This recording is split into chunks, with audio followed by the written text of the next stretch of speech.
Hey, what's going on, ladies and gentlemen? It is me, Aaron Baker, and today we've got a lot to fucking discuss. There's a lot happening in the wrestling business, some of it good, some of it great, some of it just downright fucking ugly. But we'll get into that in a minute. I just want to talk to you guys for just a couple of minutes, and I want to dedicate this episode to the folks in LA right now dealing with a horrendous wildfire of epic proportions. It's crazy to see shit like that on the news, and 2025 is off to quite an explosive start. No pun intended. No Cybertrucks were harmed in the introduction of this podcast, but I am not alone. I do not walk the valley through the shadow of death or whatever the fuck that quote is called. I fucked that up so bad. I don't walk alone. Ladies and gentlemen, fresh off of his appearance on the world's elite podcast, he's your host and the creator of the Savage Wrestling Podcast, Empire? Question mark? Ladies and gentlemen, James Moyer Jr. What's up, fuckwits? Boo! You suck! Boo! Boo! Yeah. Well, fuck all Boo! y'all. Fuck all y'all. Boo! I'm here. Boo! Prayers for New Orleans as well. Sorry if you guys had an experience of a terrorist attack. And prayer, we are also dedicating this show to the people in LA for the Yeah, big wildfire. shout out to LA. A lot of history in Los Angeles, and yeah, especially with the kind of music that I like, Sunset Boulevard. Hopefully, those buildings can stay intact. And Yep. yeah, this will be the only time I ever will fucking say this on the show, but fuck the government for what the fuck they've done to the state of California. I've heard some things, I've read some things, and I'm not too fucking happy. And I don't even live in California. No, we live in a. Cut funding to a fire department, knowing that you're in a fucking hotbed, to a fucking wildfire zone. Like, Jesus fucking Christ. Give me a break. But we have a lot to get over today, like Aaron just said. We're going to talk about Seth Rollins' Chris Van Fleet interview, the racism and toxicity on Twitter. We're also going to talk about Raw on Netflix debut. We also have a segment where Aaron's going to talk about the past two Dynamites on their streaming service, Max. Oh boy. We are going over the ratings. I'm gonna have Aaron have the ball with Wrestle Kingdom and Dynasty. Oh boy. Actually, can we just get that out of the way? Because I know that you didn't watch the show and I did. Yeah, we'll do it. I picked two random videos for us to review. We're also going to talk about Kenny Omega's I'm return. I'm so fucking scared on these fucking videos because I asked you before the show. I was like, "Are these two videos random or have I seen them before?" And he goes, "Oh, they're totally random." So whatever you guys hear come out of my mouth will be a genuine first time reaction to whatever he's about to show me. We're going to talk about my appearance on a World Leader podcast. Thank you for for having me on. And our final segment will be album of the week. Yeah, So but first, James, before we start, I promised the people on last episode I would reveal what my 2024 album of the year was. yes, she did. And we didn't do a show last week, so I didn't get to um, say what it was. But my album of the year is Massive Wagon's Earth to Grace.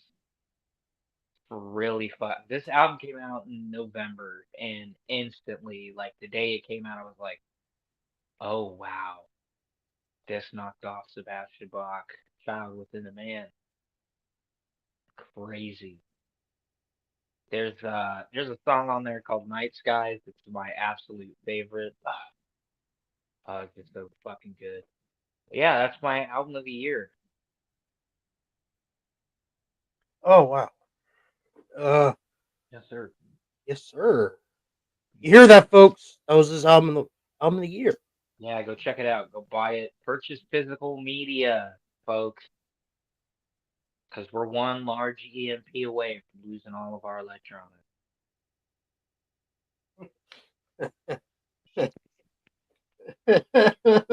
Yeah. Yeah. All right. Let's let's get to it. I hope everyone had a great New Year's Day. Hope everyone's going to have a great year, even though it's starting off really shit. I hope everyone has their New Year's resolution working and everything. My New Year's resolution is getting bulk up. I'm losing weight and I'm going to gain some more muscles. So wish me luck to me on that one. Aaron, do you got a New Year's resolution? I told you what my New Year's resolution was. So, breaking news, ladies and gentlemen. Now that AEW content is available on Max, my New Year's resolution is to find at least one or two positive things to say about Dynamite and Collision. I'm not gonna hold myself to two positive things for Dynamite, two positive things for Collision, because I have a feeling like I'm gonna be pushing myself to give props to something that doesn't deserve it. So next week you're gonna hear about Collision and Maximum Carnage, which, gonna be quite frank, looks great on paper, and based on how the last two Dynamite episodes have went, I'm gonna be disappointed. But yeah, I'm gonna be watching Dynamite and Collision, so you don't have to. All right. Let's talk about my appearance on the Worldly podcast. It was just me that showed up. Aaron, had other things to do. Unfortunately, had to fucking work. I had a blast. I like to thank Marcus and Dylan for inviting me to the show. Were you so excited that you just couldn't fight it? Huh? Said, were you so excited and you just can't hide it? Fuck off. Oh, my God. We we had a really good close to almost an hour and 15-minute show. Wish I really didn't want to stay long because I had other shit to do. But I'm glad. It's tippy time. Uh, like I said, their one host Jordan was under the weather. It was just me, Marcus, and Dylan.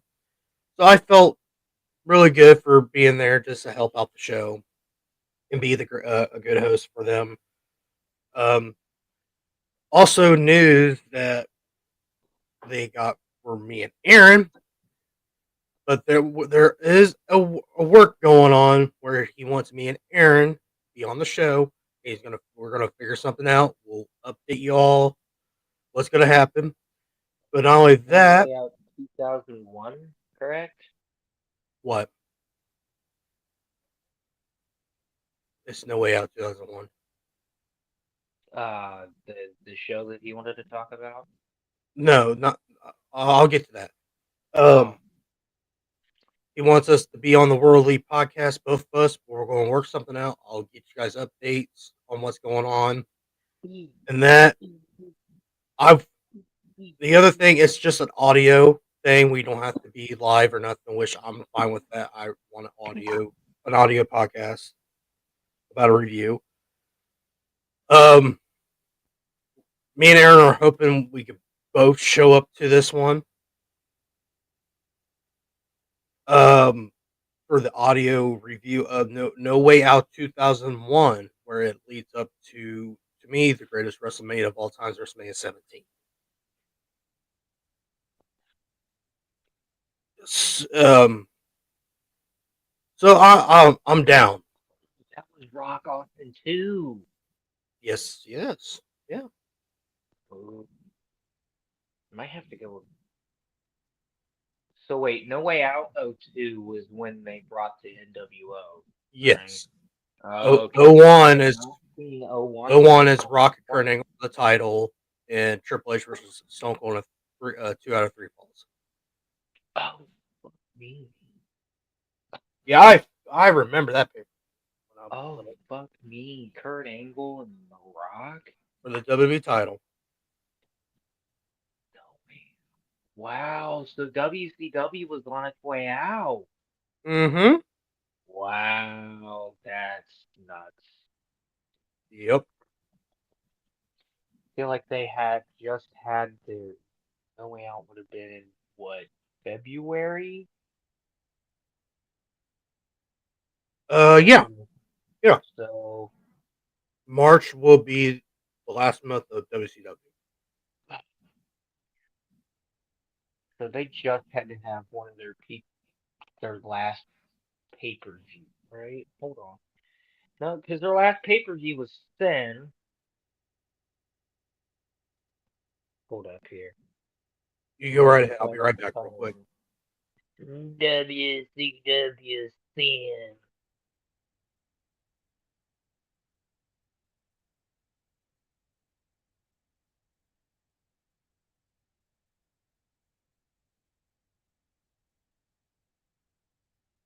Oh, wait a minute.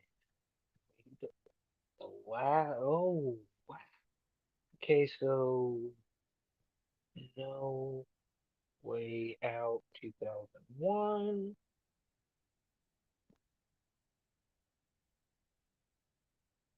Wow, so WCW had just had like one of their final pay-per-views, Super Brawl Revenge, in February 18th of 2001. The main event was a 2 out of 3 falls count anywhere.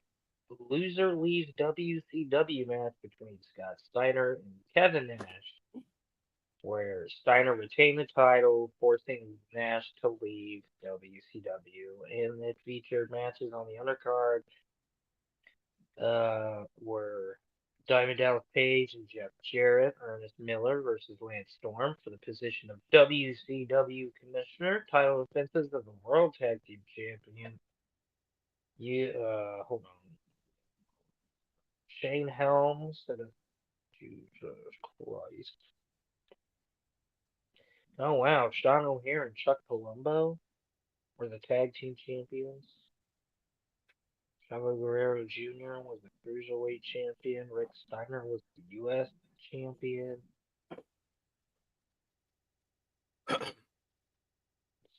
Scott Steiner was here. Wow, that's crazy. So yes, So yeah. I think WrestleMania 17 was in April. yeah, yeah, because their final pay per view was called Greed, which is fucking hilarious. Worst pay per view I ever watched when I was young. Oh no, no! Sold out 1997, which is the next pay per view I have to watch for WCW.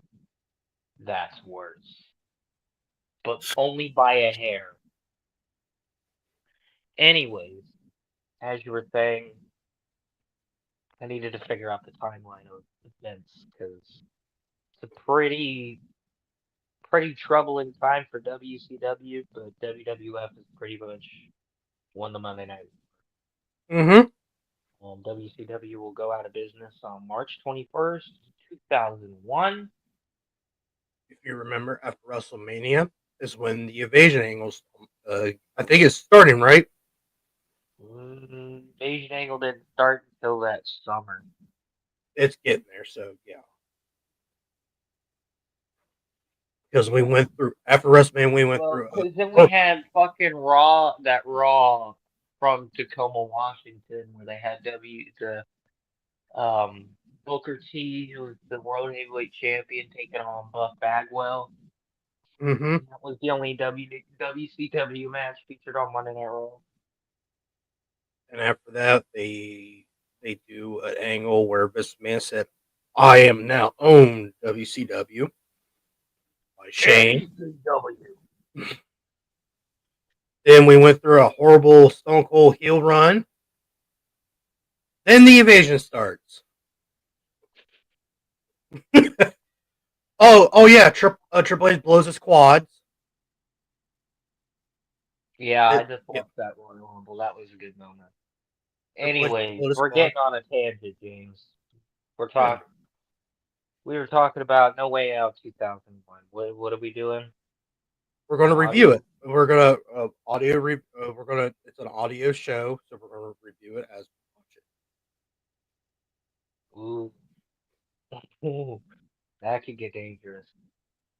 That could get really dangerous because I say some of the most insane shit when I'm high. So that'll be fun. it. You'll be. But I did have fun on the World Elite podcast. Uh, I will be happy to be back on that show down the road. Aaron, any thoughts of uh, me being on the show? Any ups and downs or You what? were too quiet, brother. Too quiet. And you only gave like a couple sentence answers. I was like, damn, son. Well, fucking, they answered it for me. Yeah, that is true. They did take a lot of your thoughts. That's why I always say, well, Dylan took the words out of my mouth. That was my answer for like beginning of the thing, which I have no problem with. I'm not got complaining Bitching. about it. You're not bitching. No, I was just glad I was on the show with them. At least at least I got my rant in and all that. We'll talk about that about the rant I did on the show. And Aaron did like my little wink wink at Aaron where I brought up a certain someone on the show. That was a wink and a nod to Aaron when I did that. Are we talking? Are we talking about the world's loneliest incel? Yep. I I I knew Aaron wasn't gonna be there, but I gave him a wink and a nod. Just to Yeah, bro. Okay, so I got a bitch. I got a go bitch ahead. Go about ahead. the old Otaco. So I went to go check his page just to see what the fuck he's been up to. Bro Mm-hmm. doesn't show his face anymore. Does Really? not show his face anymore. It's like this. It's like he records a video and it's exactly like this. Wow. Yeah. Someone must Still have doesn't change the fact that you got like over 300 videos of showing your fat self, you dumb fuck. You fat bastard. Yeah, I think he's more active on fucking Blue Sky now because he's been awfully quiet. But I would be awfully quiet after NXT has just dominates the month of December and is dominating the month of January so far. Mm-mm-mm. God damn. Yeah, I'm gonna be honest with you. I'm surprised when the number came out that NXT got that many people because I thought the show was one of those predictable shows. I knew eventually Roxanne was gonna drop it. Why not start the new year, new era? See, Tony Khan, this is how you do a new era. You have a new champions. Idiot. You stupid idiot. But anyways, yeah, I got a bitch to. Actually, this week I don't have a bitch to. I can't bitch to about Chris Jericho. You want to know why? Because he hasn't done anything to piss me off.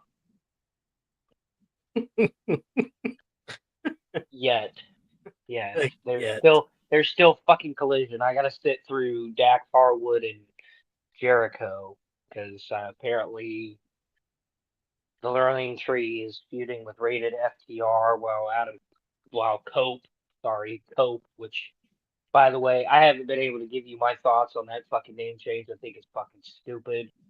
The radio stupid company is stupid. It is too much of a mouthful, so I'm just gonna change He's a my mouth name organ. That's what he is. He's a mouth as organ. as a tongue in cheek thing for what the AEW fans should be doing right now, which is coping. Boy, they need to do more than cope.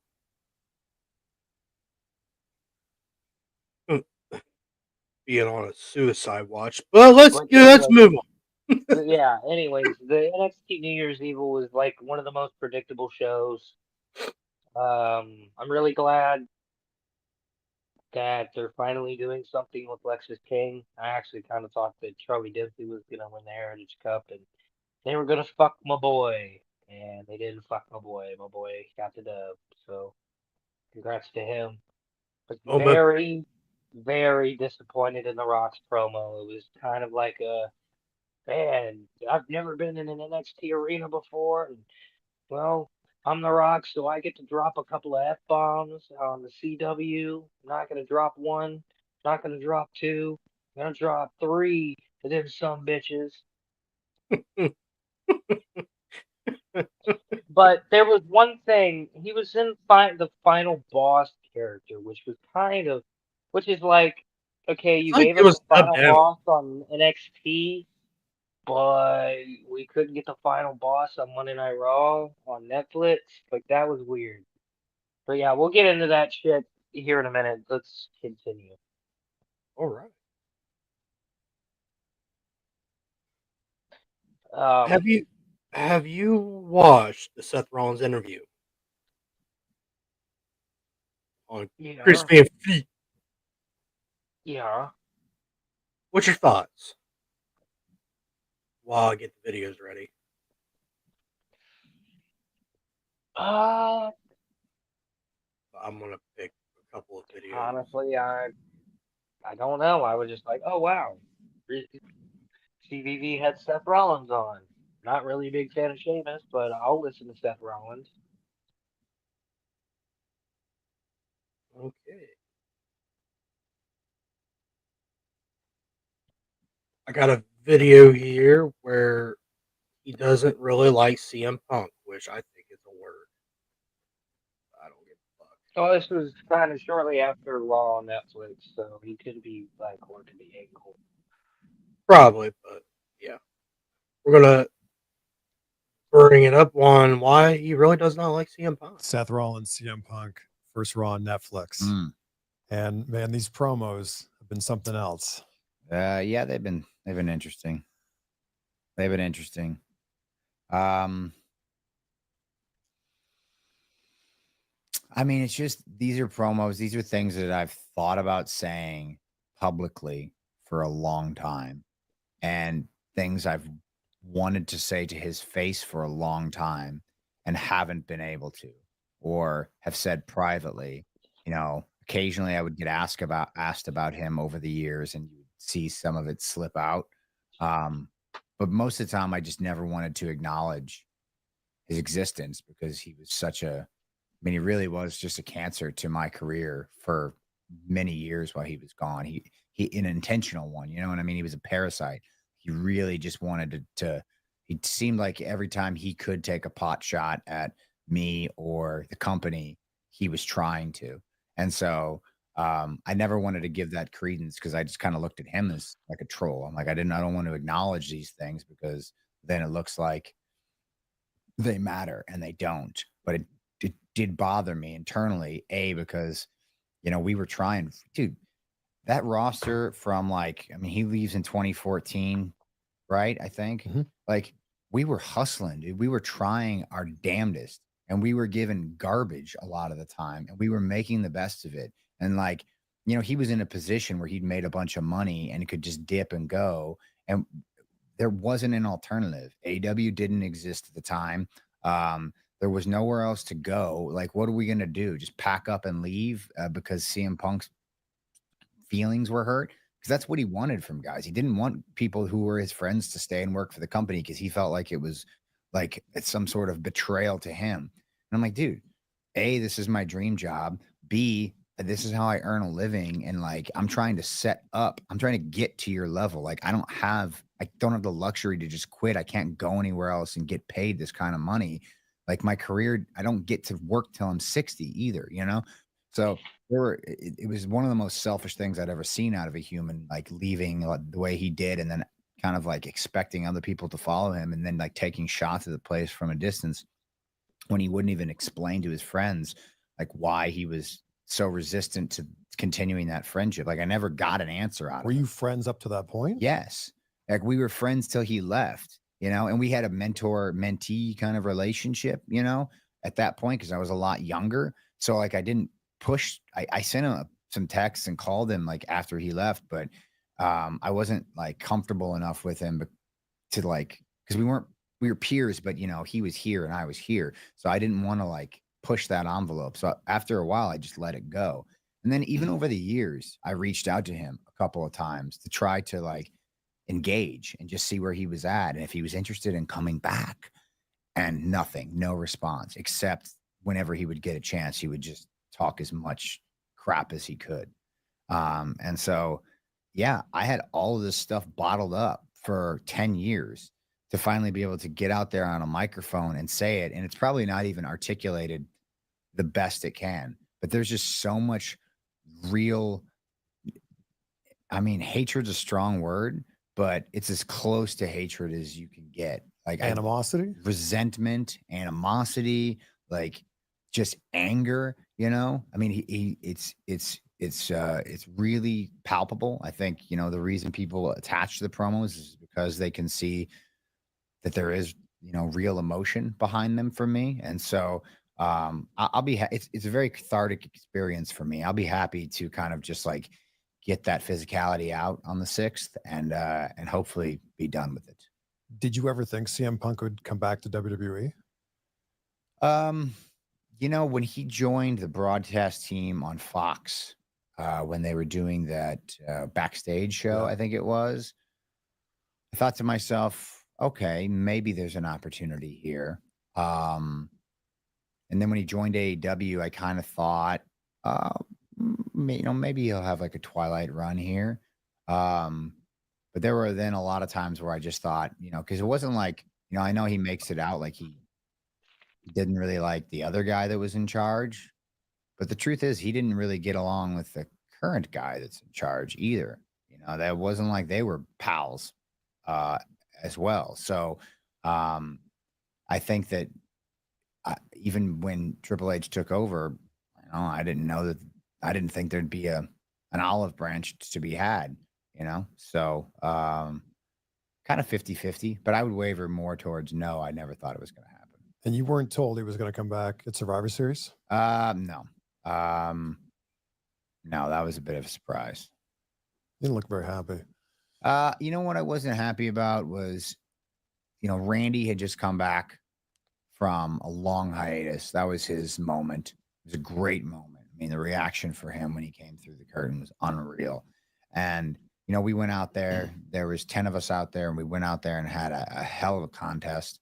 And like, just didn't really need him, you know, didn't really need him, but you know, it's Chicago, it's his city. Like, I don't know. It's the most classic, make everything about me CM Punk moment I've ever seen. And so, I'm like, you know, when you're in that moment, your adrenaline just going through the roof. You know, you're just on the top of a cage celebrating with your pals and like, you know, sold out Allstate Arena going bananas. And then like that happens and it's no longer about the performance. It's no longer about Randy. It's no longer about, you know, what you had done to get to that point. It's just, hi guys, it's about me. Remember, I'm the guy that you miss. Remember me, guys? So yeah, you know, just another kind of, you throw that on the pile of disgusting CM Punk moments, but don't worry, he's not selfish. He's in it for, you know, helping everybody else.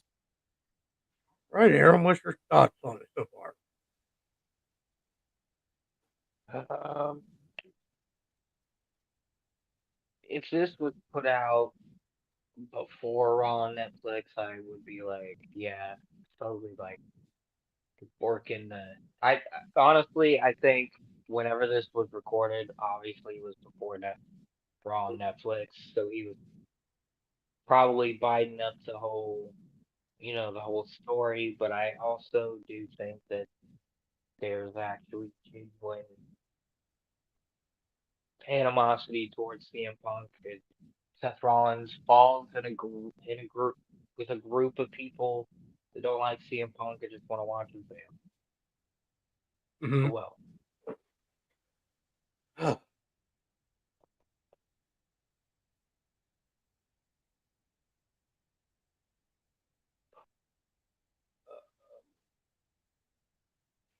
I do have some things on it. It's not only he didn't like Vince, he didn't like CM Punk, didn't like Vince or Triple H. He also didn't like John Laurinaitis, even though everybody said, "Oh, it was part of the story and all that." Or part of the storyline during that time, but there was some hectic shit back then where there was some heat between John Laurinaitis and CM Punk, Triple H and Vince. But I do understand what Seth was saying about when CM Punk returned. It was supposed to be Randy Orton's moment because if I remember, he had that back surgery or spinal surgery he had. Yep. Yeah, to me, that should have Maybe as been. well. Yeah, it should have been his moment. But it is what it is. Um, I mean, it was kind of predictable if you thought about it. yeah, I knew that CM Punk was going to come back. I, my father didn't believe me. He goes, "Nah, they're never going to hire him back the way he acted in AEW." I said, hindsight, it could be his fault or the EVP's fault. I'm always down the middle. I want to hear both sides. So both sides. To me, I think the EVPs were more of the clown on that one. I think Tony Khan mishandled a big star for his company. If I remember, Aaron, Seems to be a pattern developing. yeah, if I remembered, their ratings were hitting millions. They were hitting $1 million box sales and pay per views and all that shit. Merchandise were going up until EVPs and all that got a little jealous about it. And Tony Khan didn't do nothing about it, even though we talked about this months ago.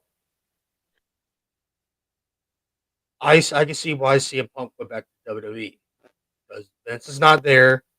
He can actually hash it out with Triple H. Let's talk the shit over. Let's bury the hatchet. Let's move on. Let's bring And my wife back.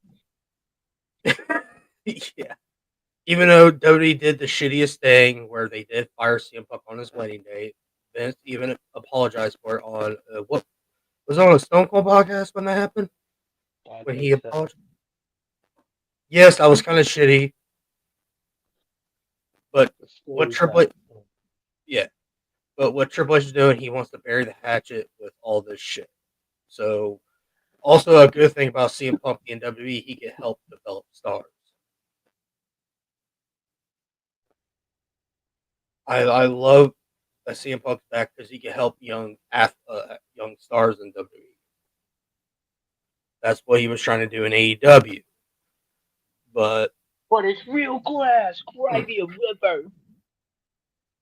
Tony Khan fumbled the biggest star that he will ever sign with WWE. I'm sorry, Brian Danielson.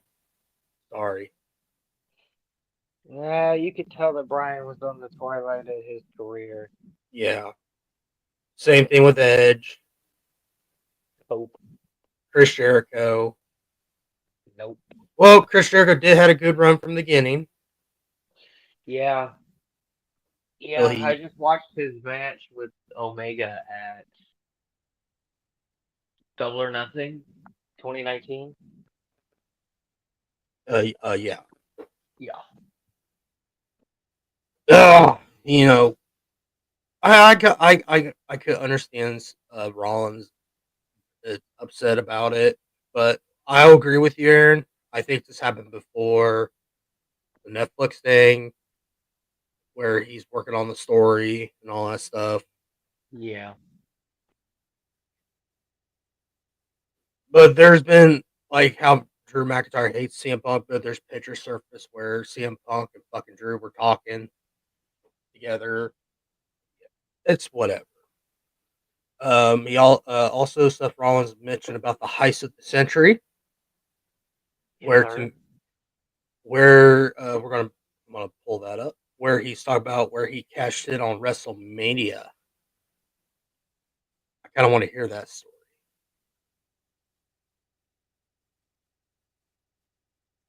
All right, here we go. Take me backstage 10 years ago, WrestleMania 31. Your music's about to hit. Yeah. And you're about to cash in. What's going through your mind? Gosh, there might be like a camera footage of this somewhere, but I'm just sitting in this chair right outside of the curtaining gorilla. It was a smaller gorilla at the time. We hadn't expanded it to this big one yet. And I remember Michael Hayes is in the producer's seat, and Hunter and Vince are like on the far side. And I want to say there was panic about the time because we were still like on pay-per-view. And so there was like, we have to be off. We have to be off at this time, you know? And so it wasn't like an option to overrun. Like on Peacock, you know, it's streaming. It's this kind of, they want a certain time period. Yeah, but it's same just, with Netflix. yeah. It's these streaming. They're awesome because of that. You can just, you know, you get a little window and you're not strict. The advertising model's a little different. So it's like, but at the time we had to be off, done. And so I remember sitting there and like thinking, oh shoot, they're not going to make it. Like we're going to have to do this tomorrow. Like that's what I was thinking. I was just, if it doesn't work, we'll just do it tomorrow. You know, just hoping that my idea doesn't go up in smoke. And so, fortunately, you know, they are professionals and they hit their cue when they needed to. And again, the rest is history. So this was your idea? The idea to cash in the contract at WrestleMania was my idea. Yes, I had I don't know. I had put it into the ether probably 2 months prior or so. Because you remember I win this thing in like July or June. And immediately when you win it, you look at the landscape and you go, okay, when can I cash this in? At the time, if I'm not mistaken, there was only one world championship, right? And the champion was Brock Lesnar. Mm-hmm. And you looked at, okay, Brock wrestles like twice a year. When are you going to cash this thing in on Brock Lesnar? Is Brock Lesnar going to allow you to cash it in on him? What circumstances would be the best for this? And then you start to go down the months. Okay. And then again, you take off all the shows that Brock's not going to be on. So you look at SummerSlam, probably not going to happen. You look at Survivor Series if he's there. And then it's like maybe Rumble, Mania. And then you've got like that little window after Mania where maybe, you know, so you start to like plot it out in your head. And the major point for me as I was kind of going along with that was the Royal Rumble earlier that year. I did a triple threat match with Brock Lesnar and John Cena. And I kind of had to like, I don't want to say weasel my way into that, but that was initially meant to be John, Brock 3 or 4, maybe. Like they were in a series of matches. Yeah. And the audience was kind of getting a little tired of it. You know, not to say that those guys aren't incredible. They are, but you do the same thing. And Brock wasn't around to sell the story that much. He just kind of show up. And, you know, when he did, he was a huge attraction, especially at that time. But I think the audience was getting a little bit bored of it. And I was like, well, what does it hurt? I don't need to be in the Rumble because I've got this briefcase. So, you know, why would I win 2 title matches? That doesn't make any sense. I don't want to be off the show. I'm like, just throw me into that triple threat, you know, like I can mix in there good. It'll change the whole dynamic of the thing up. And like, let's just see what happens. We ended up having a really great triple threat and a really good dynamic. That was the first time I think I worked with Brock, really. So he got to see how my mind works a little bit. So got to kind of create some, little touches of respect there. And then later that night, Roman wins the Royal Rumble to a chorus of boos. Even The Rock comes out afterwards or during to try to endorse him, and it just did not matter. Yeah. And I was like, oh, this isn't good. This isn't good. You don't want to give him this title at WrestleMania. Like, if he gets booed out of the building there when he wins the title the first time, then you know what I mean? Like, that's not good. So I'm like, I'm a hated, hated, hated villain at this time. Like, if I win the title, then we can give the audience time to understand the story, who the good guy's supposed to be against me. I'm not cool at all at this point. I'm like, let me be the guy. Let me be the heel that can get what we want out of this change. And so I pitched the idea. I let it sit in the ether for a while, and then still, even the day of, obviously, I was doing a story with Randy Orton leading up to WrestleMania. Even still, till the after my match with Randy was the first confirmation I had gotten that we were going to go in that direction. I don't know whose idea the triple threat part of it was. I think my idea was just like a cash in after the match, but somebody came up with the triple threat idea in the interim once it was floating in the ether there, and it was a brilliant kind of way to do it that I'd never even considered.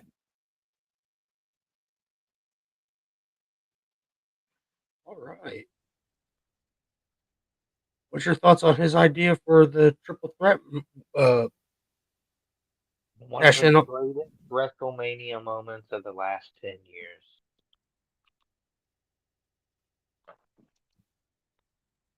Easily top. Yeah, that's my top 5 greatest moment. Because I didn't expect him to cash in the middle of the match.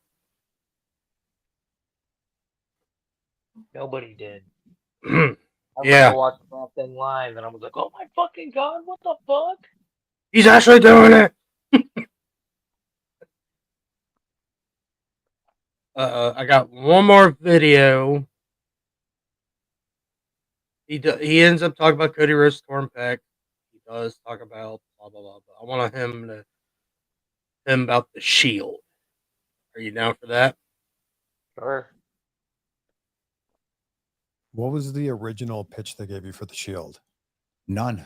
Like we were, I think, like the initial pitch, ironically enough, going back to Punk, I think was like, we're supposed to be like this bodyguard service for him. He's in the story with Ryback, I believe, at the time. And the idea was, obviously Punk liked myself and Moxley.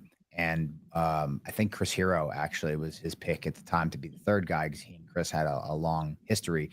But they really liked Roman, they being the office in WWE. And so they weren't sold on Chris yet. Chris hadn't been in developmental as long, I don't think, as Moxley and myself. He had kind of just gotten there a little bit. He's a little bit older, but I think they wanted to kind of test him out a little bit. And Roman had gotten there right before I did. So it just made sense, kind of a compromise. Okay, we'll give you these two, but we're going to take Roman, put him in a group. They'll be, CM Punk's bodyguards, essentially bump guys for Ryback is what I think it was supposed to be at first. But after the debut and the first week, I think they realized, oh wow, these guys actually have traction. Like, coming from developmental, coming from the independent scene, there's traction there. Like, we can use this, like WWE was starting to dip heavy into Twitter and social media and that kind of feedback. And that's where, we were kind of, I don't know what to call it. We had some semi fame there. Myself and Mox. And so you got the feedback immediately. Like, it wasn't just you're bringing up guys from developmental nobody knew. I think the office got the feedback. Oh, people know who these guys are. They at least know their histories because they can just get online and find it. So once we people realized, oh, there's something here, then it became like, you're like a mercenary group Yeah. kind of on your own who maybe, CM Punk might have just used for one night. And now, we're going to, there was a concerted effort to separate us from Punk so we could be a standalone act and not just kind of lackeys to him. And then that was it. Then we were just left to our own devices and like figure it out from there. Is there part of you though that's like, I want to be a singles guy. I want to be a singles competitor. Now you're putting me in a trio and we're wrestling tag team matches. Yes. I'd been in a tag team with Jimmy Jacobs in Ring of Honor. But that was a little different because Jimmy was the captain of the ship. And so I was just kind of along for the ride. Here in the Shield, I myself and Mox had sort of built up a lot of experience at this point relative compared to everybody else. And we were very confident in our ability. So we were kind of the leaders of the group in the sense that Roman didn't have the experience yet. So we were kind of tasked behind the scenes with figuring out the machinations of how matches would work, promos would work, stories would work and stuff like that. So we were both singles guys. Like I don't think Mox, he did a little bit with Sami Callihan as a tag team, but like certainly our wheelhouse is being singles, dude. So we weren't expecting, and the group thing was thrust upon us when we had very little lead time to like figure out what we were doing, which is why we showed up in turtlenecks the first night, because that's just what they gave us. Then you fast forward 1 week, we look infinitely cooler when we've been given the opportunity to go to a thrift store and figure something out. So from a thrift store, like army surplus. Oh, okay. Yeah, because we were like, okay, we're in tactical gear. We're not wearing turtlenecks. Who wrestles in turtlenecks? It's going to be uncomfortable, hot, and stupid looking. The trifecta of doom. So like, let's get rid of that. And then it was just like, all right, we all lived in different places. Everybody's just going to go to these stores and find whatever fits, and shockingly, we all came back with like 3 different looks, just 3 different, whatever fit our personality looks. And then we just kind of continued on and tried to figure it out. But really the one thing that, that sort of solidified us was the mindset of like, we're just going to run through every wall. We were never going to take no for an answer. We were never going to like be meek. We were going to push everybody out of the way. We were going to, we in our minds and our level of confidence thought we were so much better than everybody else. We were going to have to raise people up. That's how we looked at the locker room at the time. And that was probably insulting to a lot of veterans, but like, we just didn't care, but we also had some strength in numbers, 3 of us, to kind of, stick together. And, the rest is history, as they say. Any thoughts of the Shield? God damn, he talks a lot.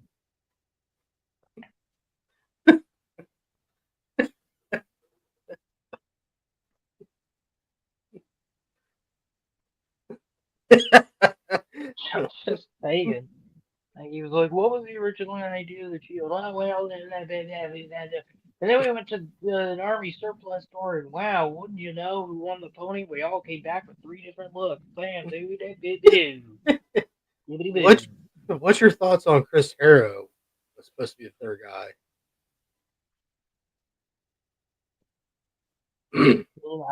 I guess I could see it, but honestly, based on the stuff that I saw from the early NXT days was it Cassius Ohno? Yeah, it was. Yeah, I think that's what he went. I really didn't understand the hype behind Chris Hero after I saw a couple of his matches. I was like, what's so special? It's not only that, he got really fat too. Yeah. Fatty McFat ass. But was it a good choice for Roman Reigns to be the 3rd guy? Wish it was Vince McMahon's guy from the start. I mean, yeah. Did he like those Samoans?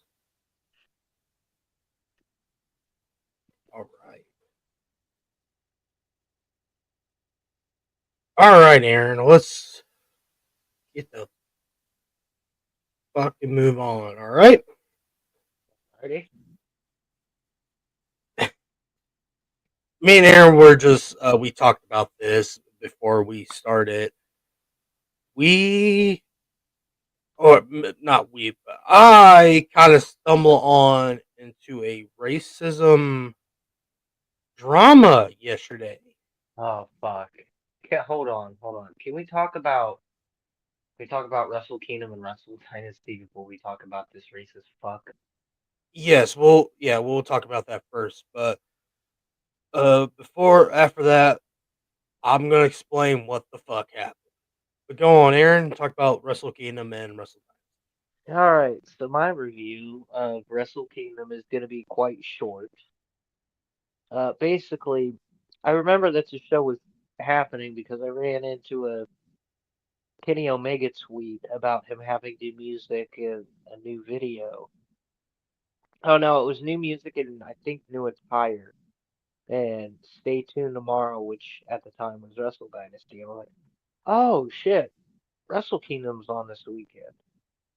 So I went to go tune in. And honestly, I was kind of bored. I was really bored with Wrestle Kingdom 19 this year. Really bored. Apparently, Hiroshi Tanahashi is going on his retirement tour, and quite honestly, the two matches that he had for Wrestle Kingdom weekend kind of subpar. But my biggest takeaway is that Ricochet is a different animal in Japan than he is in the States.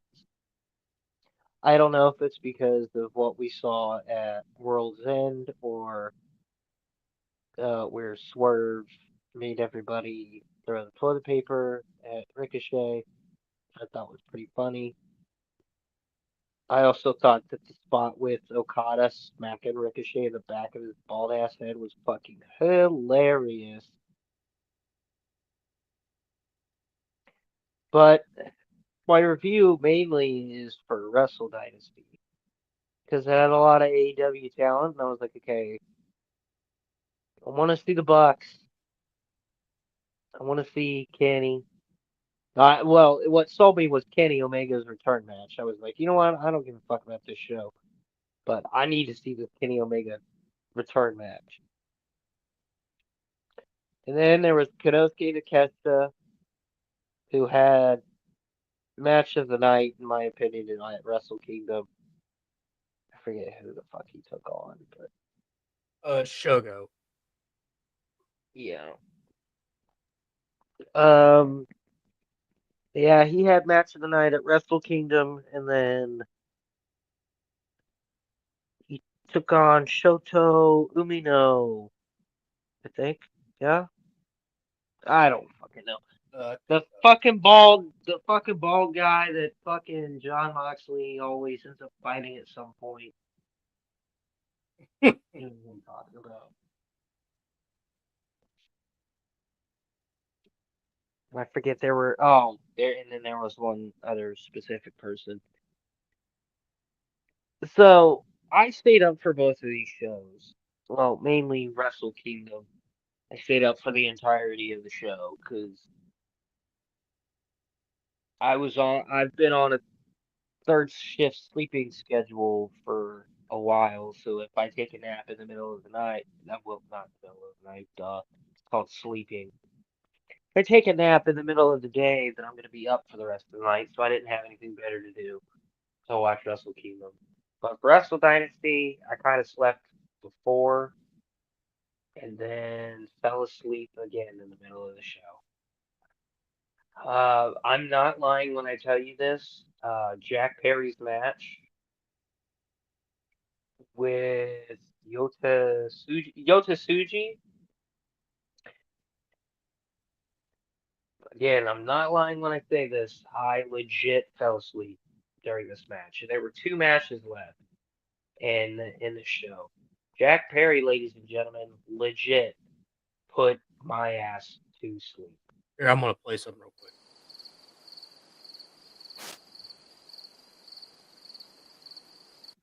God bless. Yeah, yeah.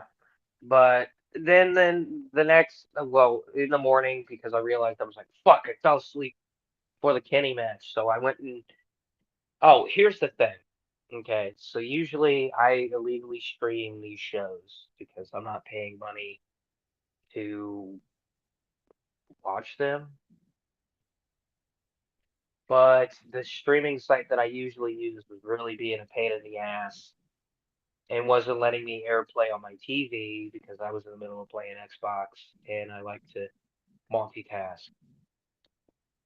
So I was like, fuck it. I know New Japan has a streaming service, so I subscribed to that for a month. And I have to tell you, the best match of the whole weekend was Kenny Omega and Gabe Kidd. The things that Kenny Omega was doing after a bout with diverticulitis that about put him out for good was fucking incredible. And he did get booed. He got booed. But yeah. I liked Wrestle Dynasty a lot more than Wrestle Kingdom, if I'm being honest. Wrestle Kingdom wasn't as hyped as it has been in the last few years. Because the first Wrestle Kingdom I remember watching was the one with AJ Styles and Nakamura. Oh wow. Yeah, good show.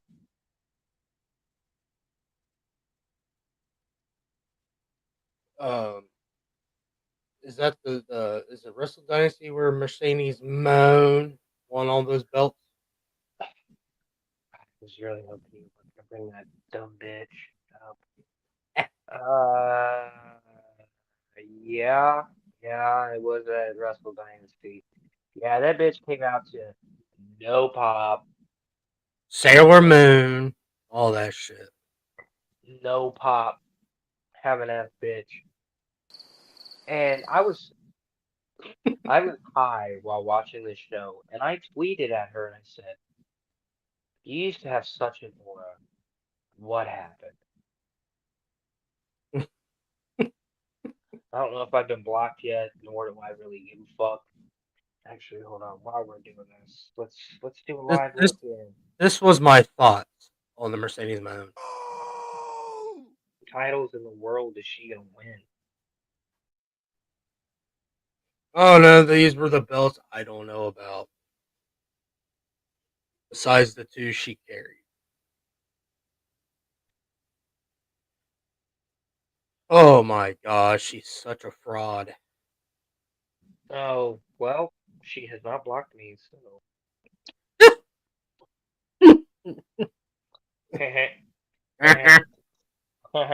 Dumb bitch.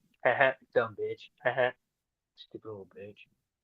But yeah, that was my review of Wrestle Dynasty. Mercedes 4 belts is a thing now, unfortunately, which is fucking gay. I'm just wondering how many more. I'm telling you right now, the crowd wanted Mina Shirakawa so fucking bad. So fucking bad. Like, they were not reacting to Mercedes' shit. Like, damn. But speaking of Mercedes Monet, our next topic has to deal with one of her most loyal fans. You know more about this than I do, James. I just got alerted to it. Yes, this morning at around 5 o'clock when I went on my last break. All right. So I'm going to let you take it away from here. All right. Before we do that, let's take a quick commercial break. Get it out of the way.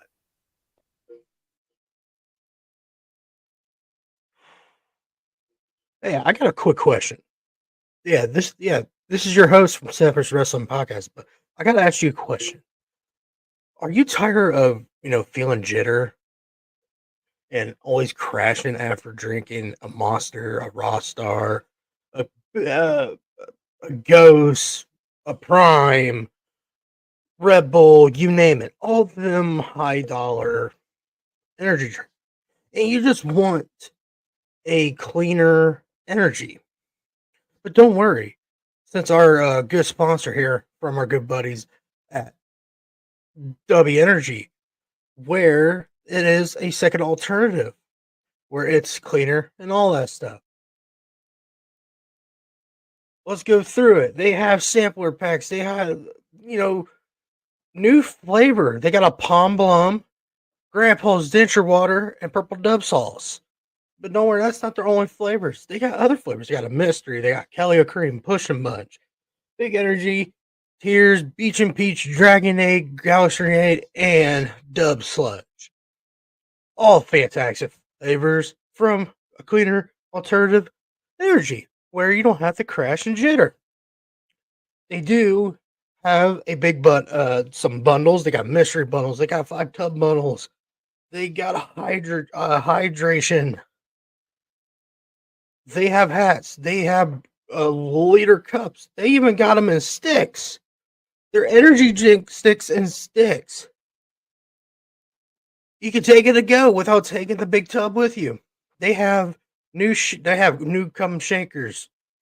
Really cool. I love the Joker shaker. I like the Joker, the green smiley anime. They even got a frosty shaker. They got blood shaker.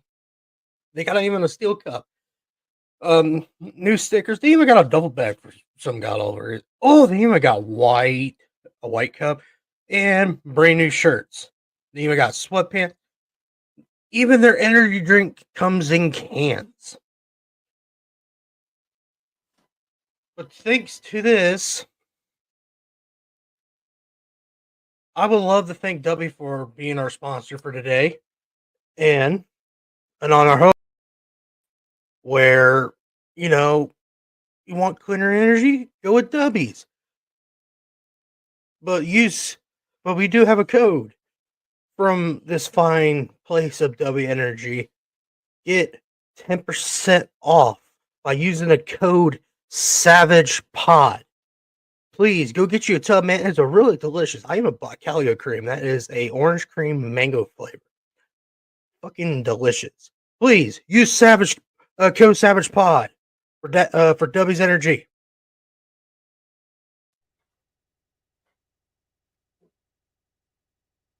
All right. Yeah, use the goddamn promo code, bitch.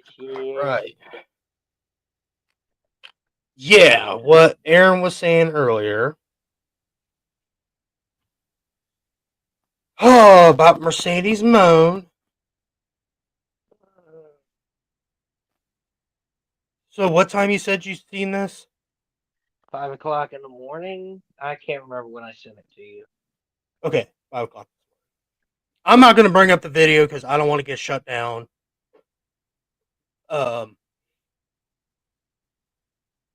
can describe it. I can describe it. Let me put my dubbies to the side. That's where I went. You can't.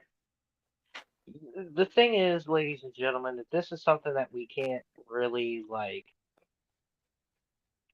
take a PG route to and try to dance around it because it's kind of a serious topic.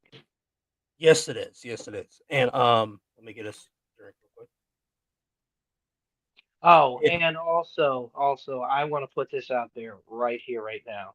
Go ahead. The opinions of the individual that we are talking about do not, and I repeat, do not reflect the opinions of those the Savage Wrestling Podcast. We think that this individual is fucking disgusting, a fucking bigot, and yeah, firing squads, ladies and gentlemen. That's what I'm saying. What I witnessed was a fucking firing squad. Well, I went through Twitter, and this guy, well, I was going through Twitter, right? And I was like, all right, let's see what's going on with Twitter. I'm gonna find something for me and Aaron to do. Then I stumble on, he goes by Wes Mercedes Moan or whatever. I can't remember his Twitter handle. And I know this guy. He, hold on. It's Wes Mercedes Monet with a bunch of Japanese shit on it. His Twitter handle was at WestCEO2504 on X. If you look that up, you're not going to find it. I'll get to that down the road.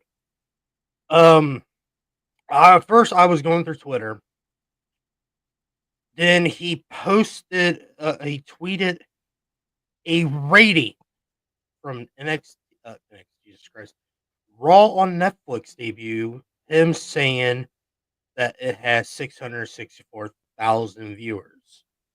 What the dumbass don't realize, that is Samba TV. Aaron, do you know what a Samba TV is? No. Let me Google that real quick. Samba TV is a fucking it's a television company. Here it is. Is a television technology company that offers real-time insights and audience analytics, where they do Disney and all that stuff, right? Uh-huh. What he don't realize, that people don't really have Samba TV is on specific television brands. Mostly probably Samsung and Vizio. Then he's getting his ass fucking chewed through comments. Then all of a sudden I saw We Want Hendry. I follow him on Twitter. He follows me back. We're good buddies. I know I barely don't talk to him, but I usually get a funny reaction from him if I comment on this stuff. He makes a space. What a space is on Twitter. It's a kind of like a seminar. You invite people to talk. You all talk about like events or whatever. It's what it is, and it's recorded. So it was him, DJ. I couldn't remember the other fellas' names. I'm sorry. They were talking about it. Then Wes, I think, showed up. Oh boy. Showed up, and they were telling him, why did he tweet that? It's not real, because the real numbers haven't popped up yet until like they close to the evening. Then all of a sudden, DJ, him having a mouth, called him a fat fucking idiot, blah blah blah. Then all of a sudden, Wes goes, "Well, you're a fat fucking idiot."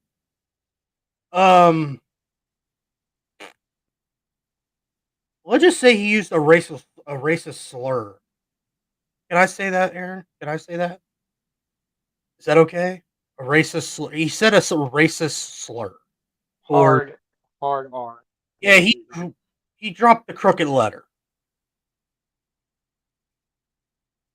And all of a sudden, they are yelling at him. Whoa! Why did you say that? Blah! Wow! Here. I'll interpret it. Please do. Guy says hard R. Whoa! Hey! Whoa! Whoa! Hey! Whoa! Hey! God damn! Whoa! Hey! Damn! It's like you couldn't hear it, but you could hear it, but he said it under his breath. Like he didn't shout it at him. It was enough where you could kind of hear it. Because I don't know how many times I had to rewind it. Like, did he actually say it? But I had to really shut up my phone just to hear him say the racist slur. Then all that. Then We Want Hendry made another space. Then Wrestling Marks or some shit. I blocked him because he's such a fucking idiot and a fucking cock gobbler. I hope you're fucking hearing this. Went on to defend the racist fat fuck piece of shit. Telling Hendry that he's racist and all that shit for calling him a retard, blah blah blah. Oh, I can't say that word. Oh well. I'm like, well, calling him a retard is not as bad as calling an N-word. And you don't realize what Wes did. It was a space full of nice black people. Why? I heard of Wes. I was told that he's a nice dude. He's really nice. But his takes are so fucking stupid. He's a fucking stan. Where you obviously he's a Mercedes Mo stan. All he does is post Mercedes Mo shit, which is very fucking creepy. I'm sorry. That is fucking cringe. That is nasty. Why would you post something just one person on your page? Let's just say it was a fucking firing squad. They massacred Wes so bad that he went private, which I was like, okay, that's good. Let him go private. But he still follows me. I can see his shit. Then all of a sudden, Nobody Jones, which is also following me, he mentioned on the comments that, hey, he deleted his shit. And I think he ran to Blue Sky. I saw that comment. I didn't say nothing. I was just eating popcorn. I was backing off. When a fucking race thing comes up, I back up. I was like, I don't want to be a part of this. There was a slur. A slur came in. I'm not a part of this. And I thought me joining the space, I was like, oh, okay, we're going to talk about they're going to talk about wrestling. I want to jump in and talk about it. Then I saw that. I went, nope, I'm fucking out of here. And I was like, you know what? I'm going to see how far this goes. And I'm going through the space and all that. Then I found out that he deleted his shit. Which that was a smart move of him.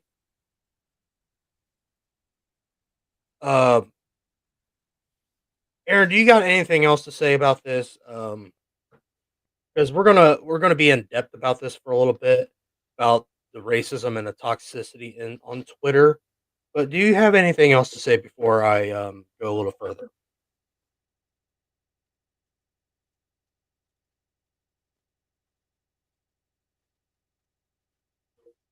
No. Oh. So there.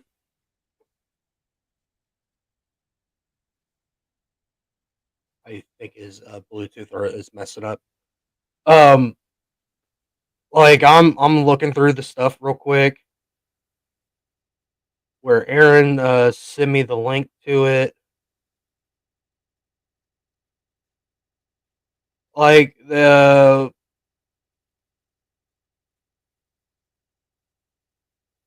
you can't see Wes in this video, but there's actually other clips where he was in the space when he said it. But I'm not gonna bring it up. I do not want to get demonetized for racism and all that stuff. But um oh uh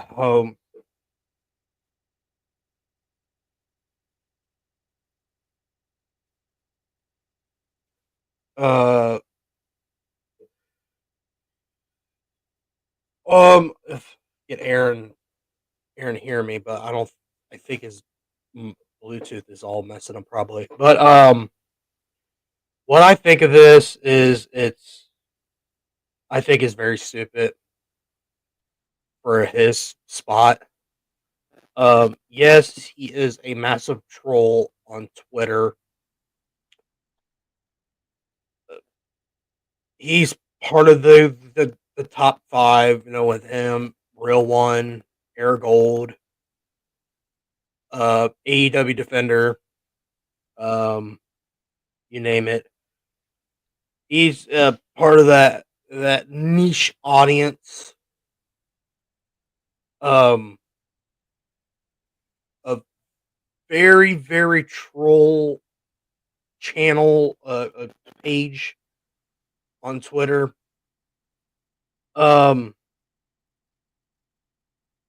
What I really have to say about this is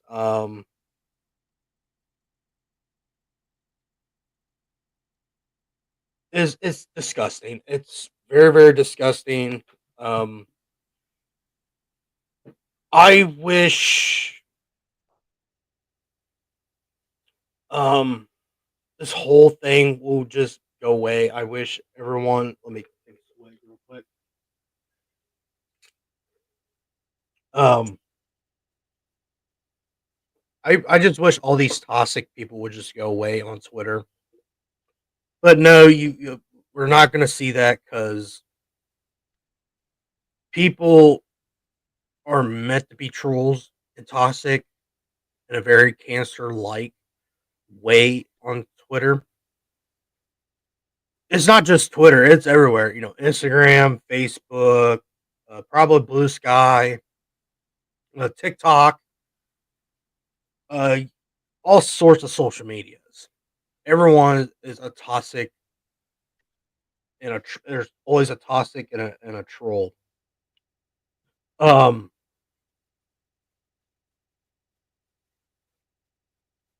it's very very disgusting. Um, I'm glad he deleted his stuff.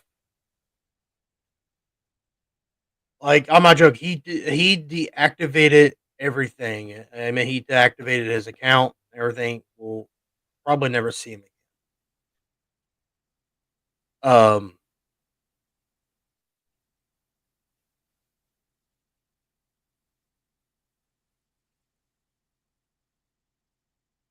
Uh,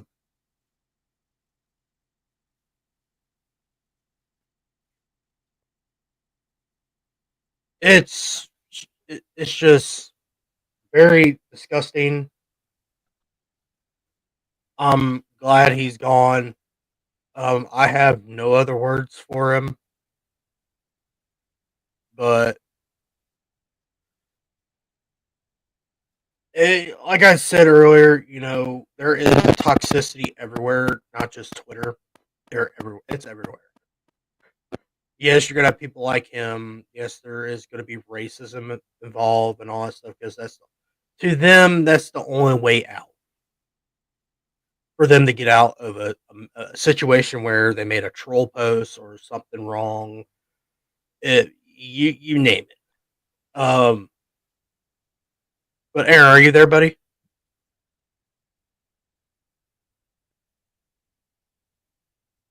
Okay, he's we're still having difficulties. Um, I like to hear Aaron's thoughts on this.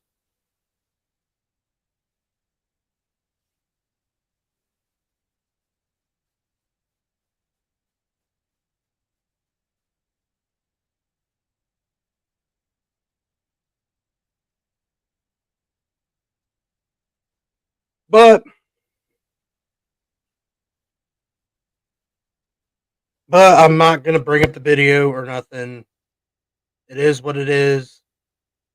You got caught being a racist.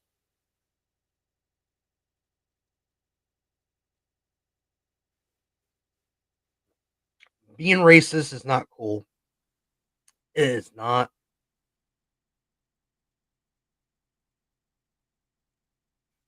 It is not cool. Not one bit.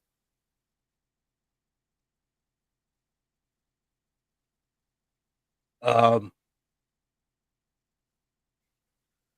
we're gonna if Aaron comes back, we'll have he's gonna have his. I want to hear his thoughts, but I don't know if Aaron went to do something or I don't know what he's up to.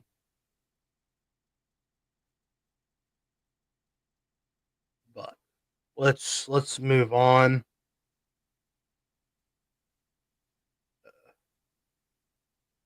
Oh yes, all right. We're gonna talk about Raw on Netflix. Here. All right, we're gonna talk about Raw on Netflix.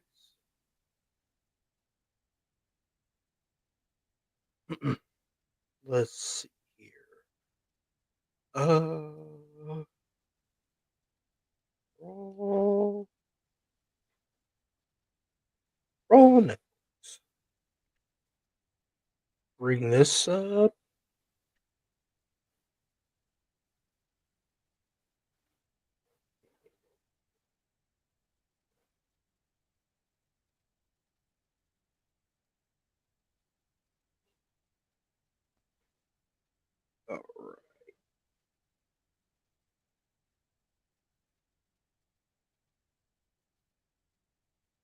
Oh, hold on, real quick, guys. I'll get to you here.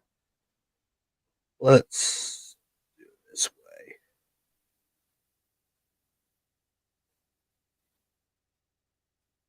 Oh,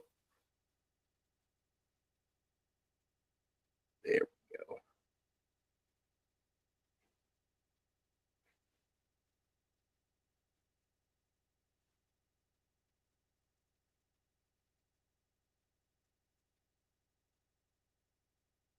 Oh,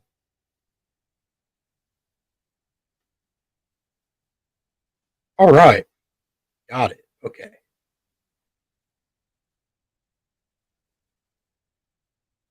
You still there, Aaron?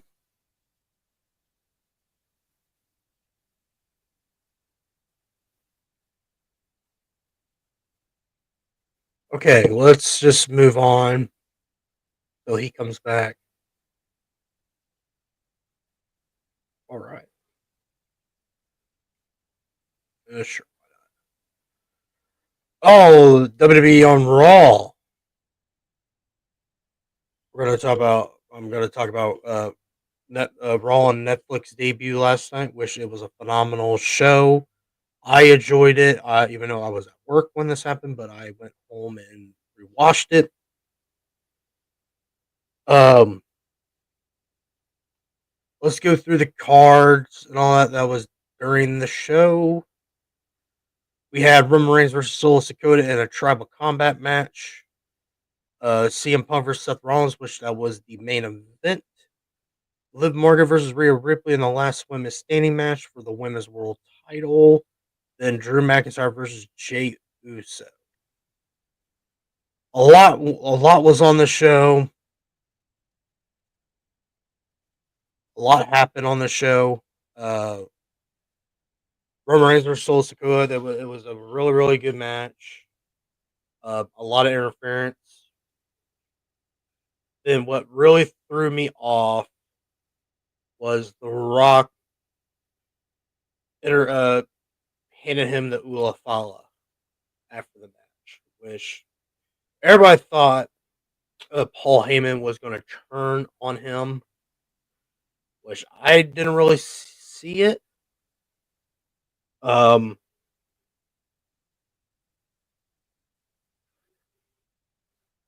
which I didn't see it, but it was a really good match. And to all the people that saying Solo was buried, he was not buried. You're all just fucking marks. You're all fucking stands. Don't know wrestling. Shut the fuck up. Quit bitching. You're all just nothing but fucking fake fans on um on Twitter and all that stuff. Um then The Rock showed up. Did a promo, which it was a weird promo from him. Um even sound like the final boss. It just sound like Dwayne on the promo. Kind of made Cody look like a goof out there with the promo, which I never understood it. Uh, but there was video surface where they were drinking and all that stuff. But you ever notice Cody's Rhodes' eyes was not off on the Rock because the Rock could do anything unpredictable and all that stuff. But we're gonna see a swerve. I think I see a swerve coming. And I couldn't remember what was after that because it's been a while. Uh,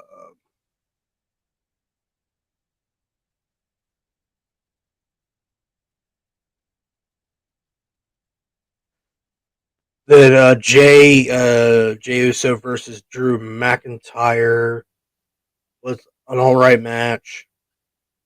Jay picked up the victory. It was weird to see him win this one. I thought Drew was going to win it. Uh,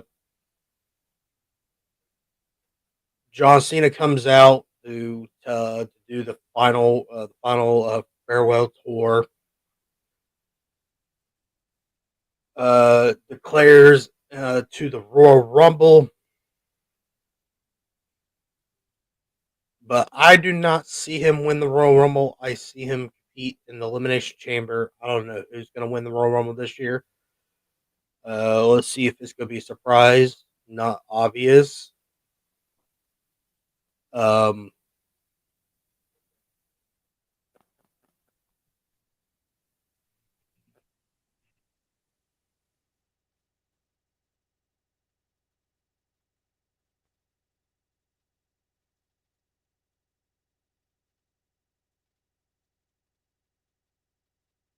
but I could see him compete in the Elimination Chamber and go for the world title, but we don't know because it's just the start of his tour.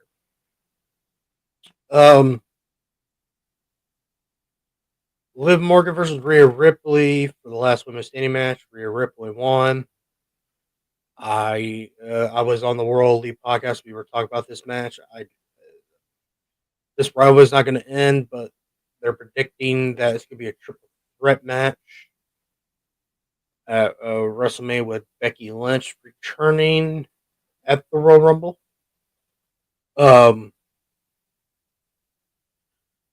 Then the Undertaker shows up. They gave a good props to Rhea Ripley, which you ever notice they were cheering for the Undertaker.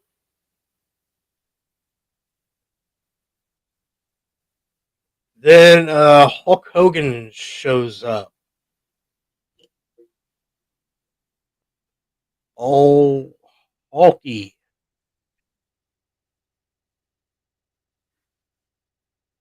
He got booed out of the arena that night. See if I could pull that up.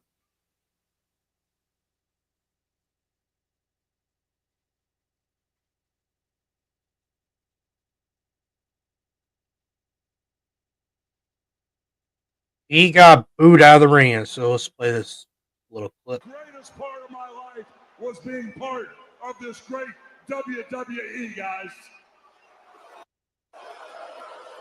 You know, I've had all kind of tag team partners over the years, but you, the fans, have been my greatest tag team partner because you guys have stuck with me through thick and thin, dudes. Greatest. He got booed out of the arena. They did not give two fucks. He was there. I'm gonna bring something up.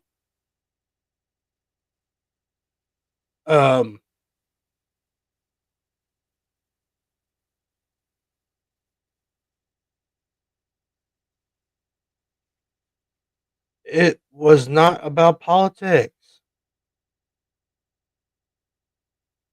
I'm gonna say that because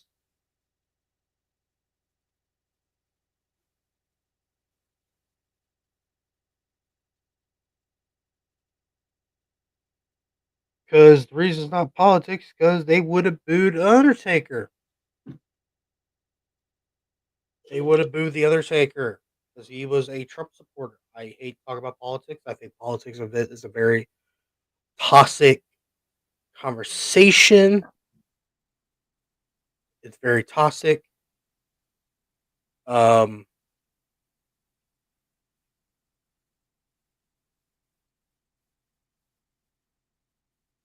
Very politics is very toxic because they would have booed the Triple H. They would have booed The Rock. They would have booed John Cena. They would have booed everyone that supported Donald Trump. Reason they booed Hulk Hogan because he is a piece of shit. No one cared for him.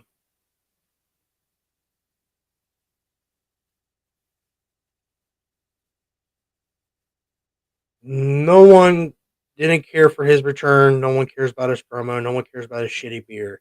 All I can say is I feel sorry for Jimmy Hart being out there and all that stuff. So I'll talk about this more in a little bit. Let's just take another commercial break.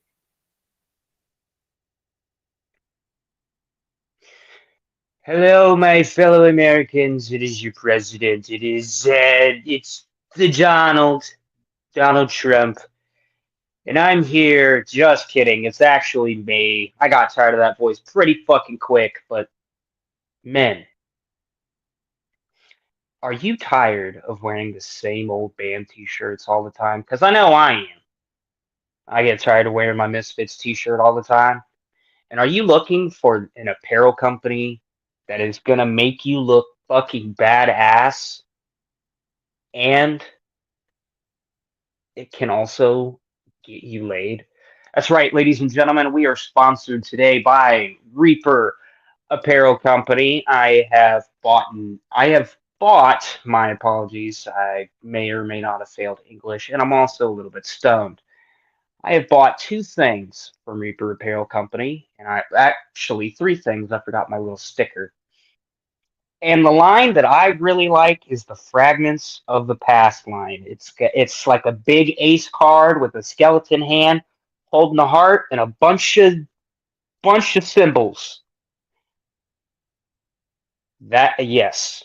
And as you can see right now, we're scrolling through what they have available. They got mystery boxes. They've got it's not the time of weather for it. They've got tank tops, short sleeve t-shirts, hoodies. I don't know if they have any zip up hoodies yet. Those will be kind of fire.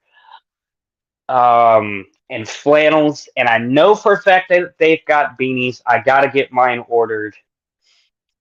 But I'm saying all of this to say it is the most comfortable stuff that I have ever ordered. There's no itchiness. It's comfortable. It gets here in a timely fashion. I think it takes maybe 4 to 5 business days, give or take. I can't confirm or deny because it comes all the way from California, or as Arnold Schwarzenegger would say, California.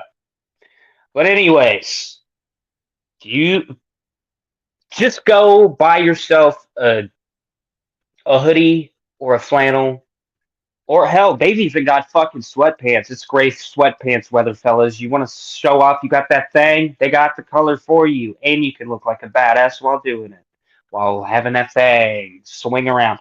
I say all of this to say it's a great company. They've been with us. I'm pretty sure they've been with James from the very beginning, but they've been with us since I've been on board, and I've loved everything that I've purchased. And I can't say enough good things. But since they sponsor the podcast, you know what you get besides getting laid? That's right, ladies and gentlemen. You get a promo code, and that promo code is Savage Pod for 10% off. That's right, 10% off of your order. And I'm pretty sure, actually, I can't even say this in an ad read because it would make absolutely no sense with what today is in the American economy. Um, but yeah, find yourself something nice. Men, let me just say this, and then this is gonna stop. We have to treat ourselves, King. All right, treat yourself to a Repro Apparel Company sweatshirt, flannel, beanie, whatever suits your fancy. But again, that promo code is Savage Pod for 10% off, and we appreciate you, Reaper Apparel Company, for keeping me warm and for keeping me looking like a badass, even though I'm 5 foot nothing and 120 pounds. Thank you, Reaper Apparel Company and Savage Army. Please go support the sponsor. That's I'm gonna find you.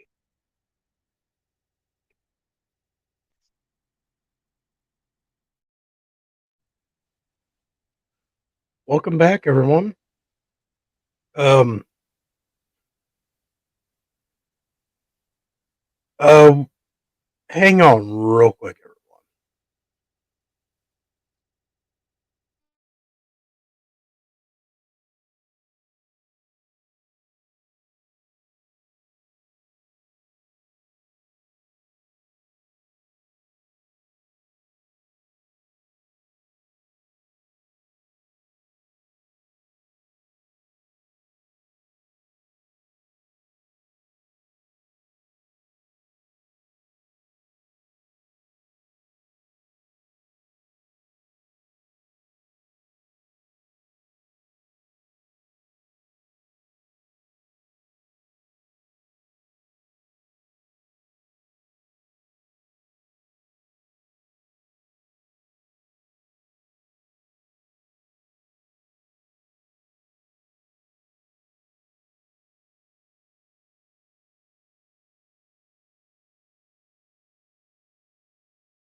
We are back. I'm back. Let's see.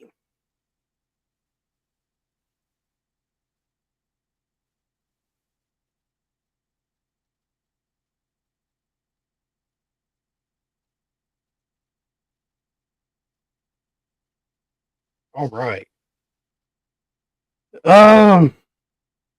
We'll go over the ratings today.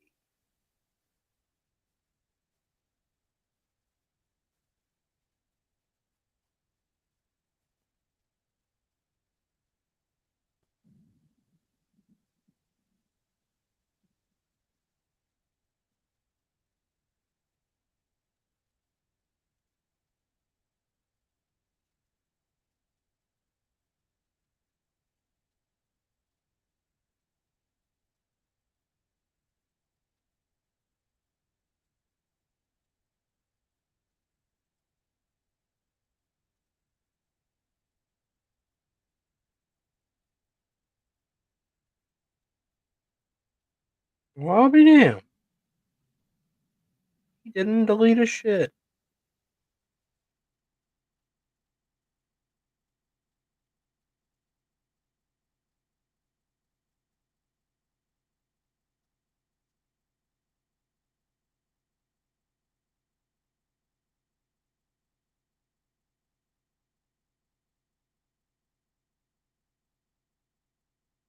Oh, all right. Ready.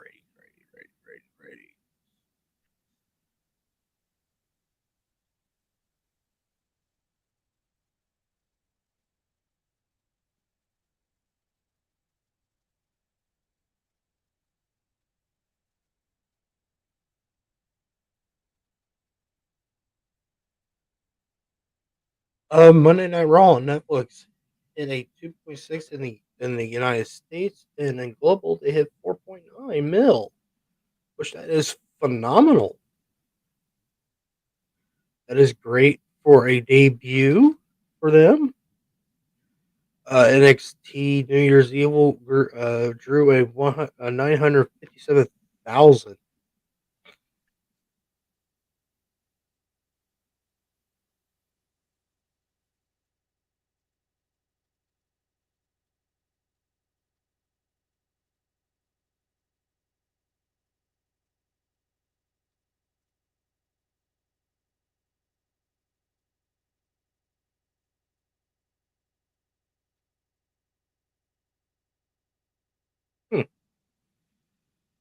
All right.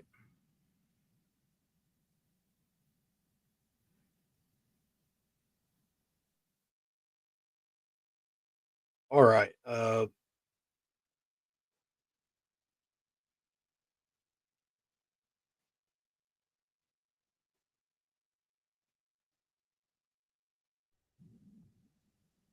Get the show going.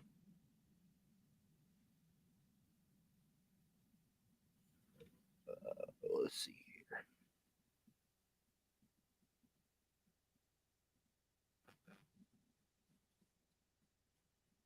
Let's see here.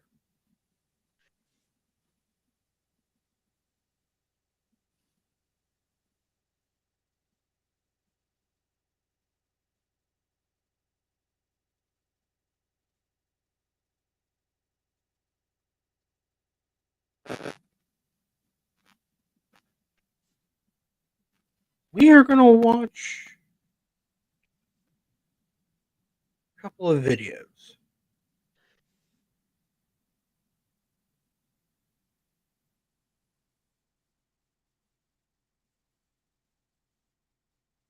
I got one video in particular we can watch. And it's by Pro Wrestling Bits. AEW's 5 worst storylines in 2024. AEW 2024 should be a year of celebration. The Challenger brand signed a massive $180 million TV deal with Warner Brothers Discovery and will remain on television for at least the next 3 years. But somehow, This wasn't the story of AEW in 2024.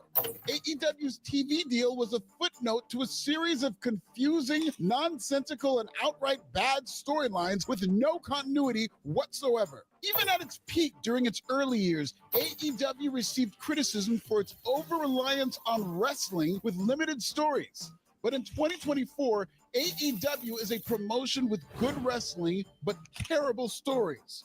What's worse is the novelty of banger wrestling matches is worn off. AEW's failure to give its characters and matches compelling angles has led to drops in viewership across the board for all of its programming. Dynamite keeps losing to NXT on the CW. Rampage is a lame duck show set to be canceled in 2025. And whatever's left at Collision keeps doing record lows and has to go up against WWE PLEs at least once a month. Today, we're going to talk about how some of AEW's worst storylines ran off viewers, causing the product to implode in the middle of a WWE resurgence. Subscribe in Swahili.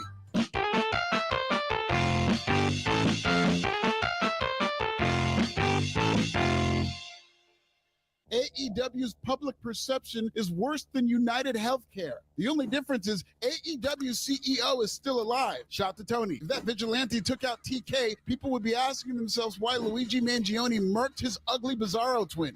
AEW self-destructed in 2023 amid the CM Punk saga, a saga that continues to haunt AEW. In 2024, AEW went from dealing with hate to dealing with apathy, which is even worse. Few characters connected. There was no cinema to speak of. Continuity was on life support and has since been denied its health insurance claim because continuity is dead in this company. But at least Dave Meltzer got his wish with the debut of Will Ospreay and all those valuable stars. The exchange rate between dollars drawn and a star rating will make the Wrestling Observer newsletter look like a third world country. Thank God for the saving grace of the incel wrestling company, which was Tony Storm. Storm came out of nowhere with a Hollywood starlet character that immediately captured fan attention. She barely even had to try to get her gimmick and catchphrase over. As AEW Women's World Champion, Storm formed a heel faction with wrestling lifer Luther and the up-and-coming Mariah May. Storm and May played well off each other, and like every wrestling alliance, a breakup was inevitable. But instead of building up to a satisfying split between two talented performers, AEW immediately pulled the trigger on a Mariah May heel turn before tensions were ever even teased. I don't think I've ever seen anything like this. AEW had two red-hot characters. Mariah won the Owen Cup, which meant a future match with AEW Women's World Champion Toni Storm. But instead of using that stipulation to slowly build animosity, AEW booked Mariah May to turn heel that night. It was shocking. It was memorable, but then people just moved on. AEW blew its load too early with Tony and Mariah. They were like the McDonald's and Starbucks of AEW, only for Tony Khan to murder the momentum. When Mariah went into her big explanation the next week, she got what chance from a nonplussed audience. AEW was on its way to creating a compelling character in Mariah May, but then she turned heel before anybody really got to know her. Fans still saw Mariah May as Toni Storm's understudy, and only really reacted to Storm. Storm dropped her title to May at All In and disappeared for months. After making her long-awaited return, Storm wrestled her return match on Rampage under her old gimmick. Where's timeless Toni Storm? Was she picked off by an Ivy League student looking to send a message about the corruption in Hollywood? Turns out the Storm character, stay with me here, developed amnesia and forgot who she was. Storm's amnesia angle is an early favorite to be one of the worst gimmicks of 2025, but I believe in her talents and hope she pulls it off. AEW's women's division experienced more than just one bad storyline, and the next entry could signal the end of one of AEW's original stars. Mercedes Moné debuted with AEW in 2024, immediately supplanting Britt Baker as AEW's top women's star. When Britt returned at Forbidden Door, AEW had all the tools for a dream match between an AEW original and a top star from up north. It looked amazing on paper. Sadly, that paper read like a batshit manifesto from a hypocrite killer. Baker's 2024 was riddled with start and stop appearances due to both bad health and backstage reasons. Baker's original absence was due to a health scare after she suffered a mini stroke. Shortly after her return, A backstage altercation with MJF and his girlfriend Alicia Atout resulted in Britt's alleged suspension. In what was supposed to be their finest hour, Britt Baker and Mercedes Moné, despite their talents, stunk up the joint at AEW All In with the worst match on that card. Britt disappeared from TV yet again after infamously being seen on camera saying "nobody cares" in response to Serena Deeb. Nobody cares is also AEW's slogan for 2024, as well as the internet's official comment on Brian Thompson's death. Both Mercedes and Britt Baker embody AEW's failures for opposite reasons. Mercedes was paid a lot of money to be a top star in AEW and increase viewership. She's on TV every week with not one but two belts and has mostly great matches. But this is not translated into bigger ratings. It's not Mercedes' fault. Nobody could save AEW right now.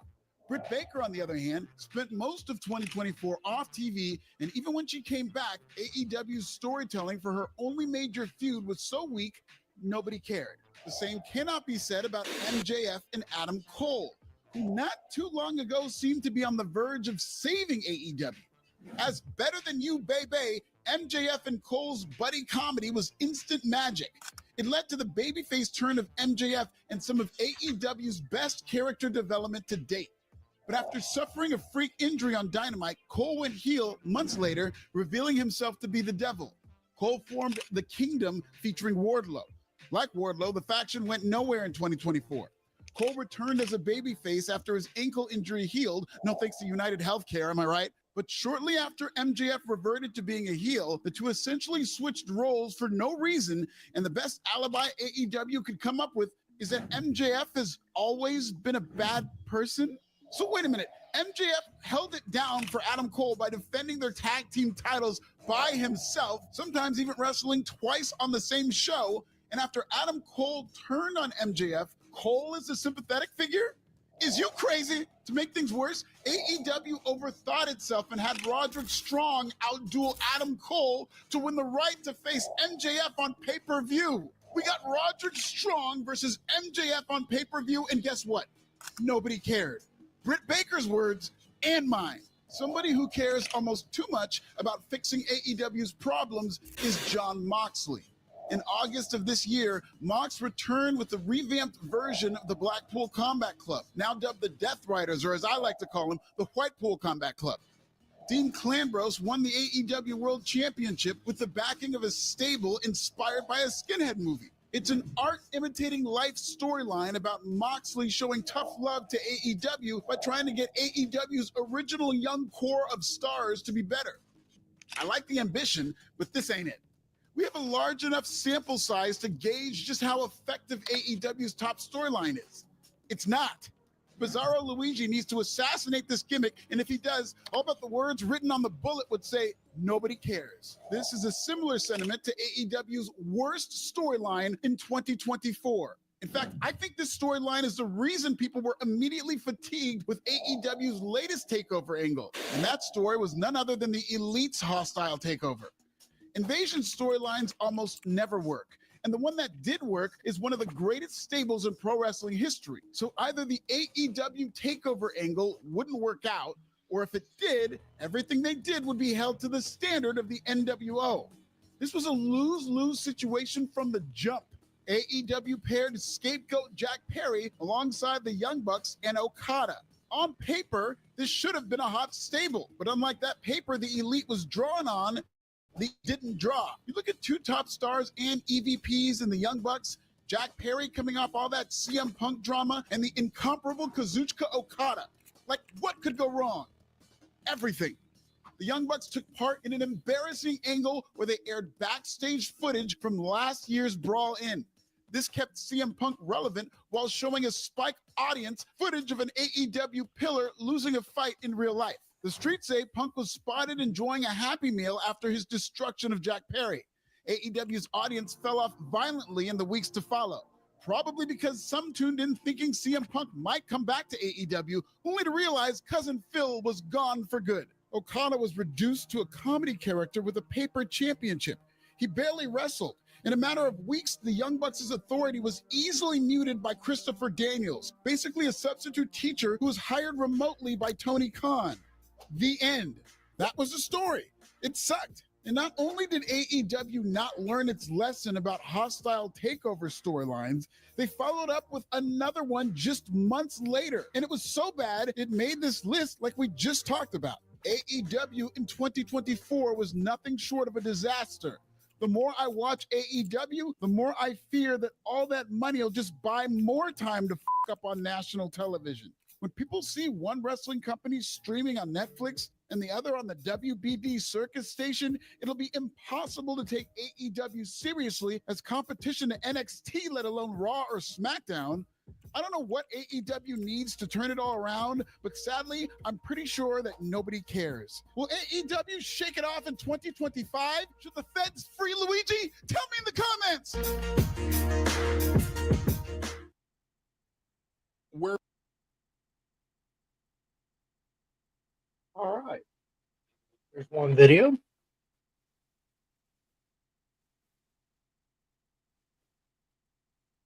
Let's see if I can find the other one.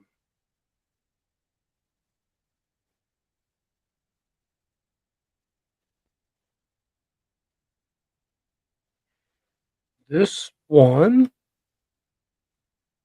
called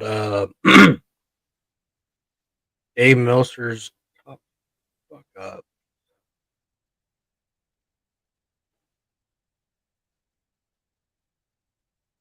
Dave Meltzer's top 10 fuck-ups of 2024. Aging Dave misreported that Mike Johnson was denied access conference. Midlife Meltzer got worked and misreported Hangman Adam Page's ankle injury as if it was real. Sling Blade Dave misreported that Nielsen put an end to those evil Fast National ratings, only for the Fast National ratings to continue to leak. Drip, drip. Lapdog Dave misreported that Jungle Boy wrote an apology letter to Tony Khan for the Brawl In. Jungle Boy denied ever writing such a letter. Message board Meltzer misreported WWE was keeping Roman Reigns and Jacob Fatu apart, only for the two to get physical days later. Middle-aged Dave misreported Damian Priest and Seth Rollins would main event Money in the Bank. Then the Bloodline main evented against Rhodes and Randy. Dupable Dave misreported that Backlash would be in the Tokyo Dome. His source, a fake WrestleVotes account. Grave Meltzer misreported Alpha's death while he was still alive. Meltzer promptly apologized. Cape and Dave confused a Rock Triple H segment from 2014 with a 2024 storyline. And the number one Meltzer mess up was Glaze Meltzer confusing a message board fanfic for a WBD internal memo, because these are...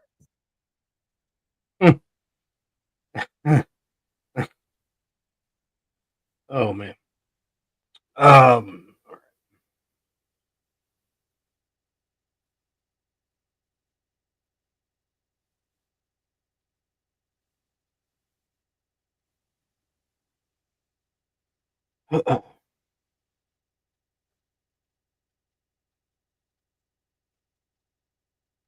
Talk about getting him make his return. He returned. Good for him for his return for dealing with diverticulitis. I'm glad he's back and all that. So let's just end it with an album of the week.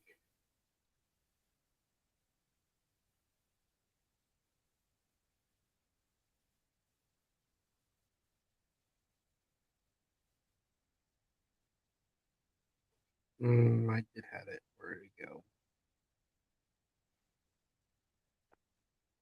I'm going with Alice in Chains' Dirt from 1992. I think Aaron fell asleep on me. I'm awake, sir. Why you haven't talked? Because I did kind of fall asleep. My apologies. It's been a long ass morning. I was like, where the fuck did Aaron go? Yeah, I did fall asleep, ladies and gentlemen. I do apologize. I have not been to sleep since I texted James the time he wanted to do the show, and when he said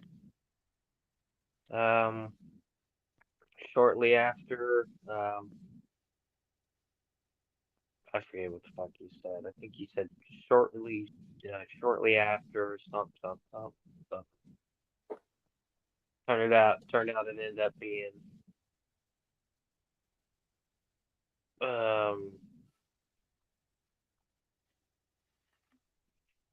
Here's the thing. Okay, it's kind of hard for me to really give something my full attention if it's one it, in a different language, and two, fuck, I forget about this.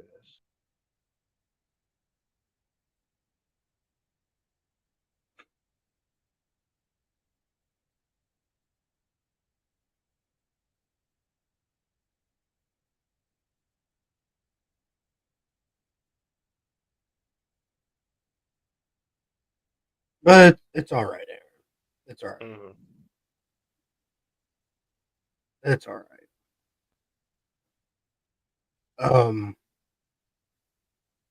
Okay. You have an album of the week, Aaron, before we close it off? Yeah. And again, ladies and gentlemen, I do apologize. I should have got some sleep before I went home instead of passing out live on camera, but I had a monster or something like that. I've been experiencing the crash out effect. That's why I go use fucking Dubbies for 10% off. And yeah, fuck. Because I really had a lot to say about fucking Dynamite. I guess. Actually, let's. You want to do that real quick? Here, I'll get it out. I mean, yeah, I can kill it. Yeah, go ahead. And just say like just one whole sentence. Go ahead. Same new era question mark. Same old shit. Just a different place to watch. And that it really got put into perspective of Marvel. Hold on. Really put into perspective. Fuck.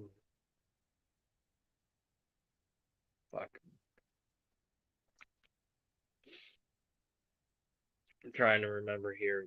Oh, it really put like a reminder of like the underground, like an underground deal or whatever the fuck. It turns out this person is like a bad guy. And yeah, yeah, not too bad of a, not too bad of television show.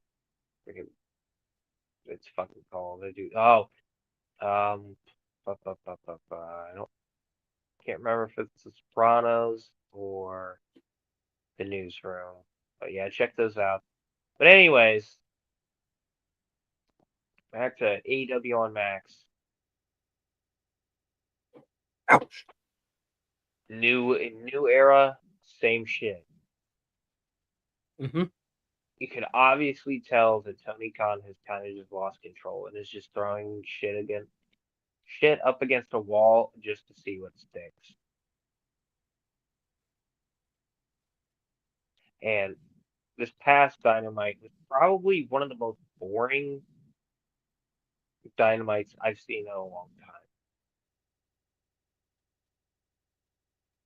I mean, we talked about it earlier. Fucking Jack Perry put my ass to sleep. Yeah, where's Dynamite put my ass to sleep yesterday?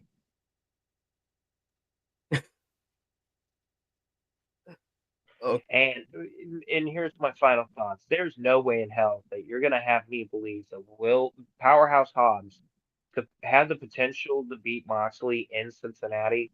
Okay, Tony. All right, Aaron. What's your thoughts on the whole racism thing where I was talking about it?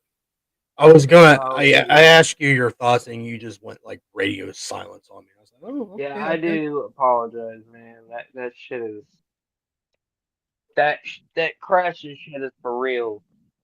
No joke. 10% off Savage Pod, Dubby's Energy. 10% off Dubby. Well, when I first saw it, it was like 5 o'clock in the morning, and I sent it to you, and you were like, "Oh yeah, I know." I know. And then you told me like the backstory, and I was like, "Wow." what a piece of shit. So fuck him. Yeah, it was all. Enjoy being known as the guy that is a racist. Oh yeah, trying to find out. We is got the- we got a pervert, a racist. Hold on. Yeah, go keep talking, but I'm gonna leave you a surprise. You won't believe what I just found on fucking Twitter. Mm. Where's he at? So we've got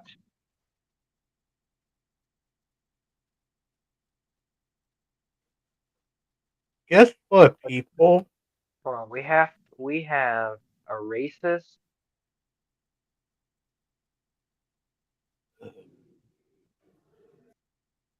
Ew, why did I scroll down? Oh boy. We have I'm trying to figure out the IWC Trinity, the unholy trinity. We got a pedophile, a racist, a Yeah, creep, only yeah, a stalker. yeah. What's that? What's that word? Uh, oh god damn it, misogynist. Facts. But he did not delete his account, people. I just realized it when I went on that tangent about it. He did delete. He did deactivate for a good. What time did he deactivated for a little while? So Wes, Mercedes Mo's simp, of course. You know what? You're a fucking piece of shit. You're just like Hulk Hogan. We're all booing you out of the arena. Preach. I did. Also, what's your thoughts on everyone booing the shit out of Hulk Hogan? I'm trying to like get your quick thoughts before we get out of here. I kind of I was in the I was high while watching Raw on Netflix because I took the night off because it was like a big thing. Yes. And when Hulk Hogan came, when I heard I literally Rick was like, Dylan. Oh I my was god. like, thank God, because now I got to take a piss. And I could hear them fucking booing him, and I was like, oh wow, he's getting booed. And I was like, well, yeah, they are in California. But I did bring up about everyone was like bringing it up about politics. I was like, all right, if they're talking about if booing him because of politics, they would have booed Undertaker. Hmm. But they didn't boo Undertaker. They fucking popped for him. Well, I mean, it goes to show, Mark Henry said it, that if you haven't like made any leadway to apologize and try to come to an understanding about something that you said that hurt people's feelings and made people feel a certain way about you, then fuck you. Yep. But people don't understand he And is a. Go on. quite honestly, I think that the people were kind of expecting like Stone Cold or somebody else of that nature, but then we got Hulk Hogan, That cut a really shitty promo. who cut a really shitty promo about probably a shitty beer. I wouldn't know because I don't drink. I quit drinking, so. Real American beer, real American piece of shit.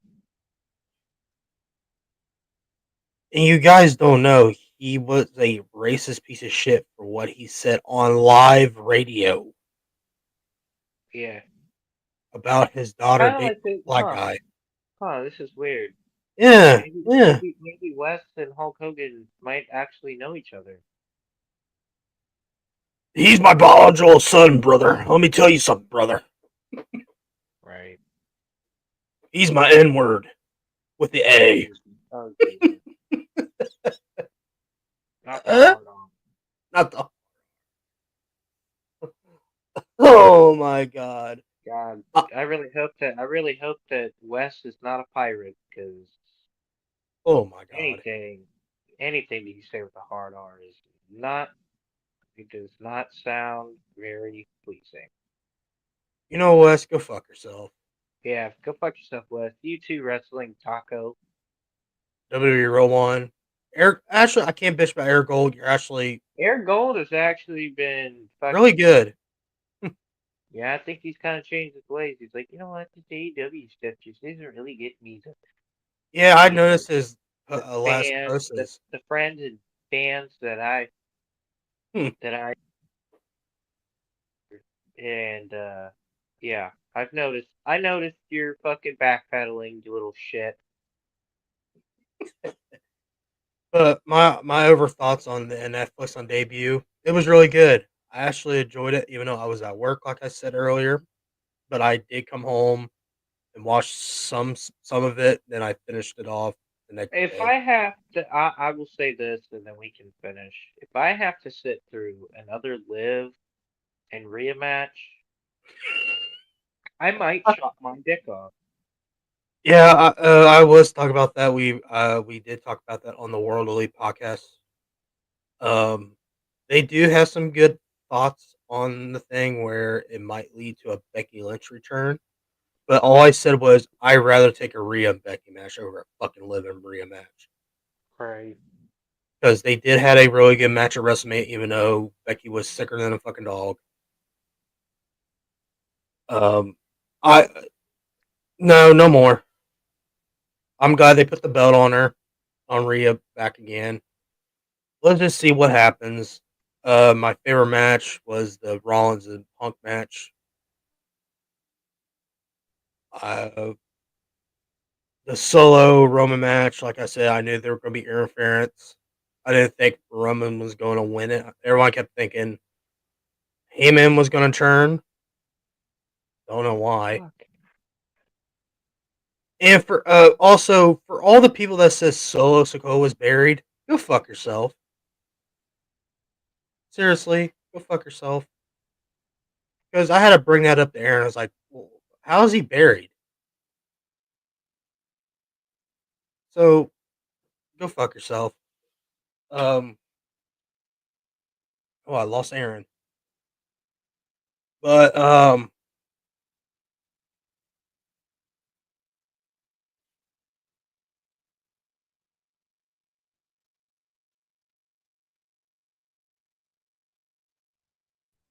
there you are.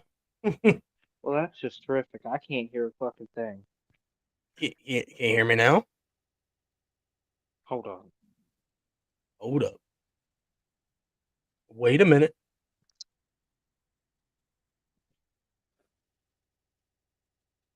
Man, we're just having technical difficulties today. My goodness. I'm glad this show ain't going longer. Because I would like to get out and do my MLB The Show rebuild. Also, I do. I'm going to There do we some. go. Jesus Christ. Now you can hear me. Yeah, now I can hear you. Oh my god, we're just having so much difficulties today. Aaron fell Yeah, asleep. today's just not our day. I should have fucking tried to catch Shit. some Z's But the before funny, you know hopping what's on, but you know what's awesome? I let Aaron took his nap. I kept like, no, I think Aaron fell asleep because the whole time I'm like, I could kind of hear him like when you move, like when you adjust yourself. I heard you kind of went. I was like, yeah, he's you fucking yeah, you like, he just fell asleep on fucking me. I was like, you know what? I was like, I pulled a Jerry fucking Lawler, ladies and gentlemen, minus the heart attack. Sorry. I kept thinking, no, what? I'll let him nap for a little bit. Here, I was like, hey guys, let's All of watch a some sudden, videos. all of a sudden, you just hear.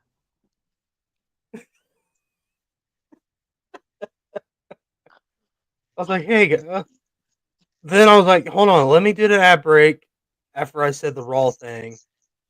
Still no Yeah, Aaron. I just looked. I just looked at all my notifications. I did not hear any of these go off. Then I'm like, hold on, I'll be right back. Then I put the be right back. I was trying to get a hold of you. I was like, no, he fell asleep. Okay. I came back. I was like, all right, guys, let's watch some random videos that I picked. So we watched them together. And I'm like, It's so funny though. The last thing I remember talking about was fucking Jack Perry, and then boom, fell asleep. Mr. Sandman, be asleep. Bum bum bum bum. You have the boringest matches I've seen. I was like, oh fuck, I can't do this show by myself. I was like, fuck it. I'm gonna see if I can pull this off. Fuck, I'm gonna pull it off. But album of the week. If we listen, ladies and gentlemen, this is all Ohio State's fault, and I love the Buckeyes. But if their game wasn't fucking today, and it could have been yesterday, I would have been able to just be like, "Hey, buddy, I'm feeling a little tired. Can we shoot for later in the afternoon?" And I would have said, yeah, we could. But no, Ohio State has to play tonight. 7:30. All right. Fucking Christ. All right, let's get the fucking album of the week. Let's get the fuck out of here. All right. Fuck me. I don't even. Trying to think of an album of the week.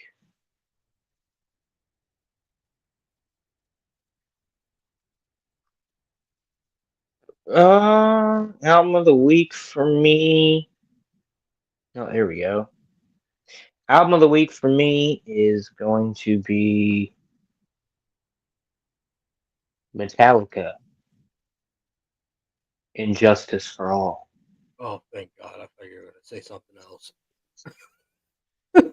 One day, I'm gonna come in here and go like, "Yeah, my album of the week is Saint Anger by Metallica." Oh my fucking God! And then I'll go like, "Hey James, so the last Metallica album that I've have yet to mention." And I'll go like, "Album of the week, Metallica, Lulu." Oh, well. Nah, listen, I legit tried to give Saint Anger a chance over the holiday break, and yeah, that album sucks. All I can hear is fucking Lars's fucking snare.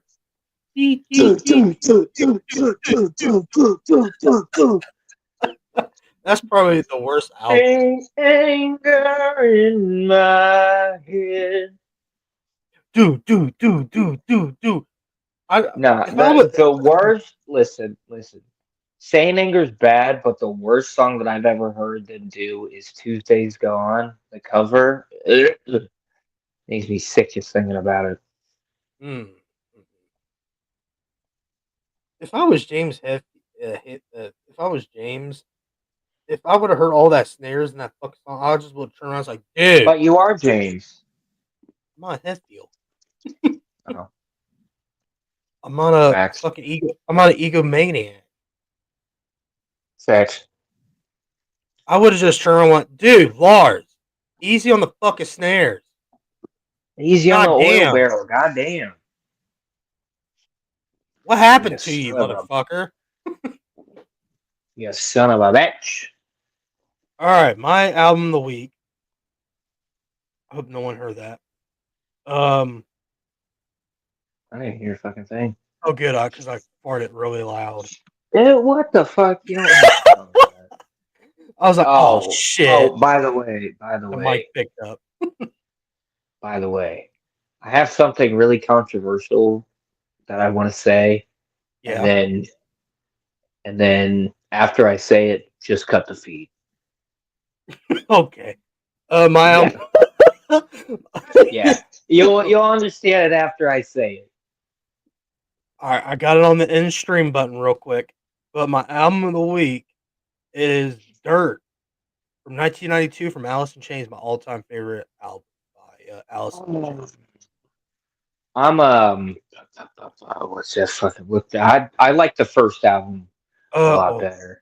Let's see, Facelift. That's their first album. Yeah, I have Dirt on vinyl. I got the anniversary edition.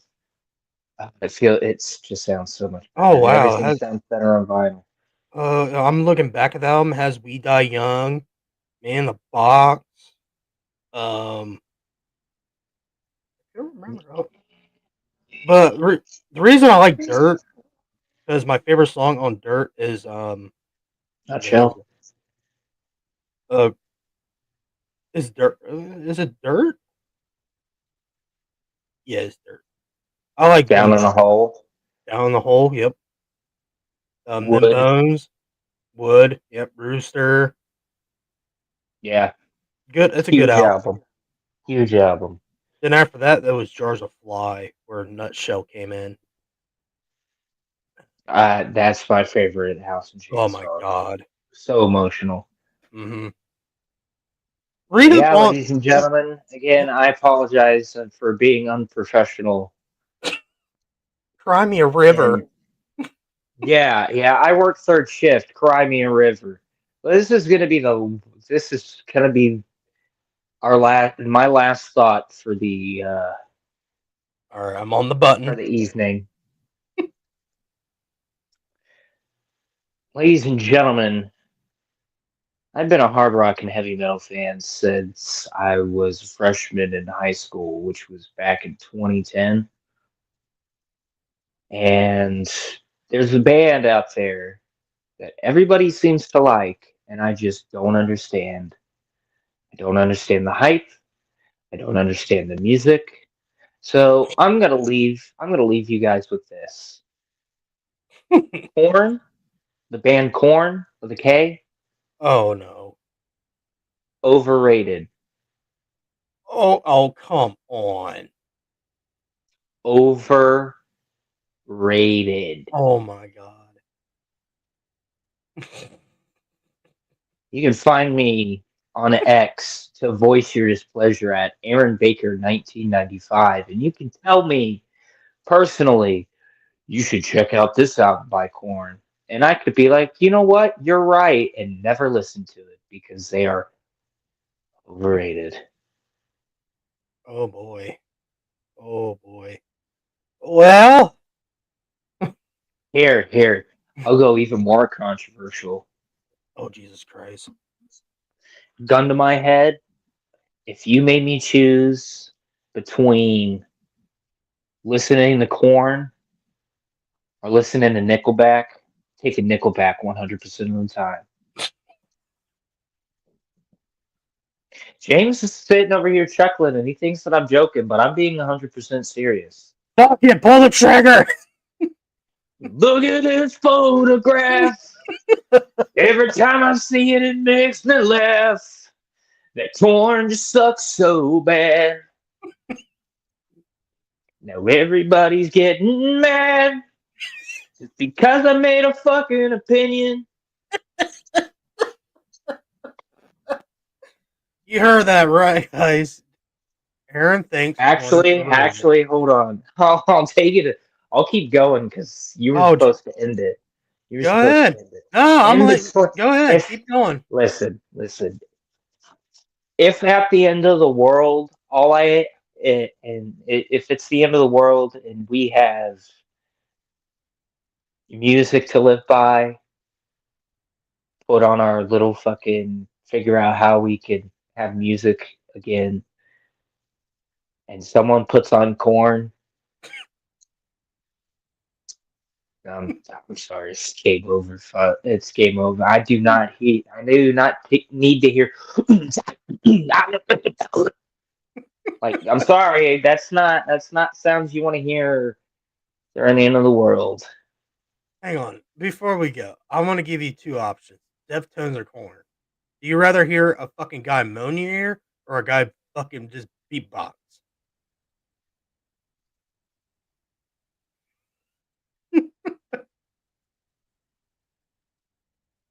Think about that, people. Mm. It's kind of hard, isn't it? Name me a really popular Deftones song. Diamond Eyes or My Own Summer. What the fuck? How have I never heard of these? My Own Summer is like their big hit from the 90s. Hold on, I'm about to find this out. I'm about to listen to this live. There is somebody right now that is probably committing self-harm just because I said that corn is overrated. But Deftones, the singer, has like a really fantasy of fucking moaning in your ear while he's singing. Kind of like how Lance Stanley from Alice in Chains, he kind of like moans in his shit, but his is more obnoxious. Like the singer from Deftones. And I get shit on for telling everyone that Deftones is overrated. I get so much shit on. Hold on.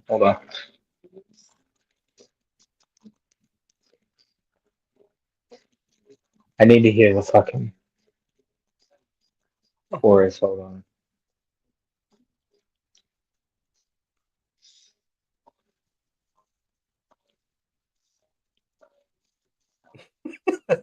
We're having a live reaction, guys. Said Diamond Eyes. That's their other good song, Diamond Eyes or My O Summer.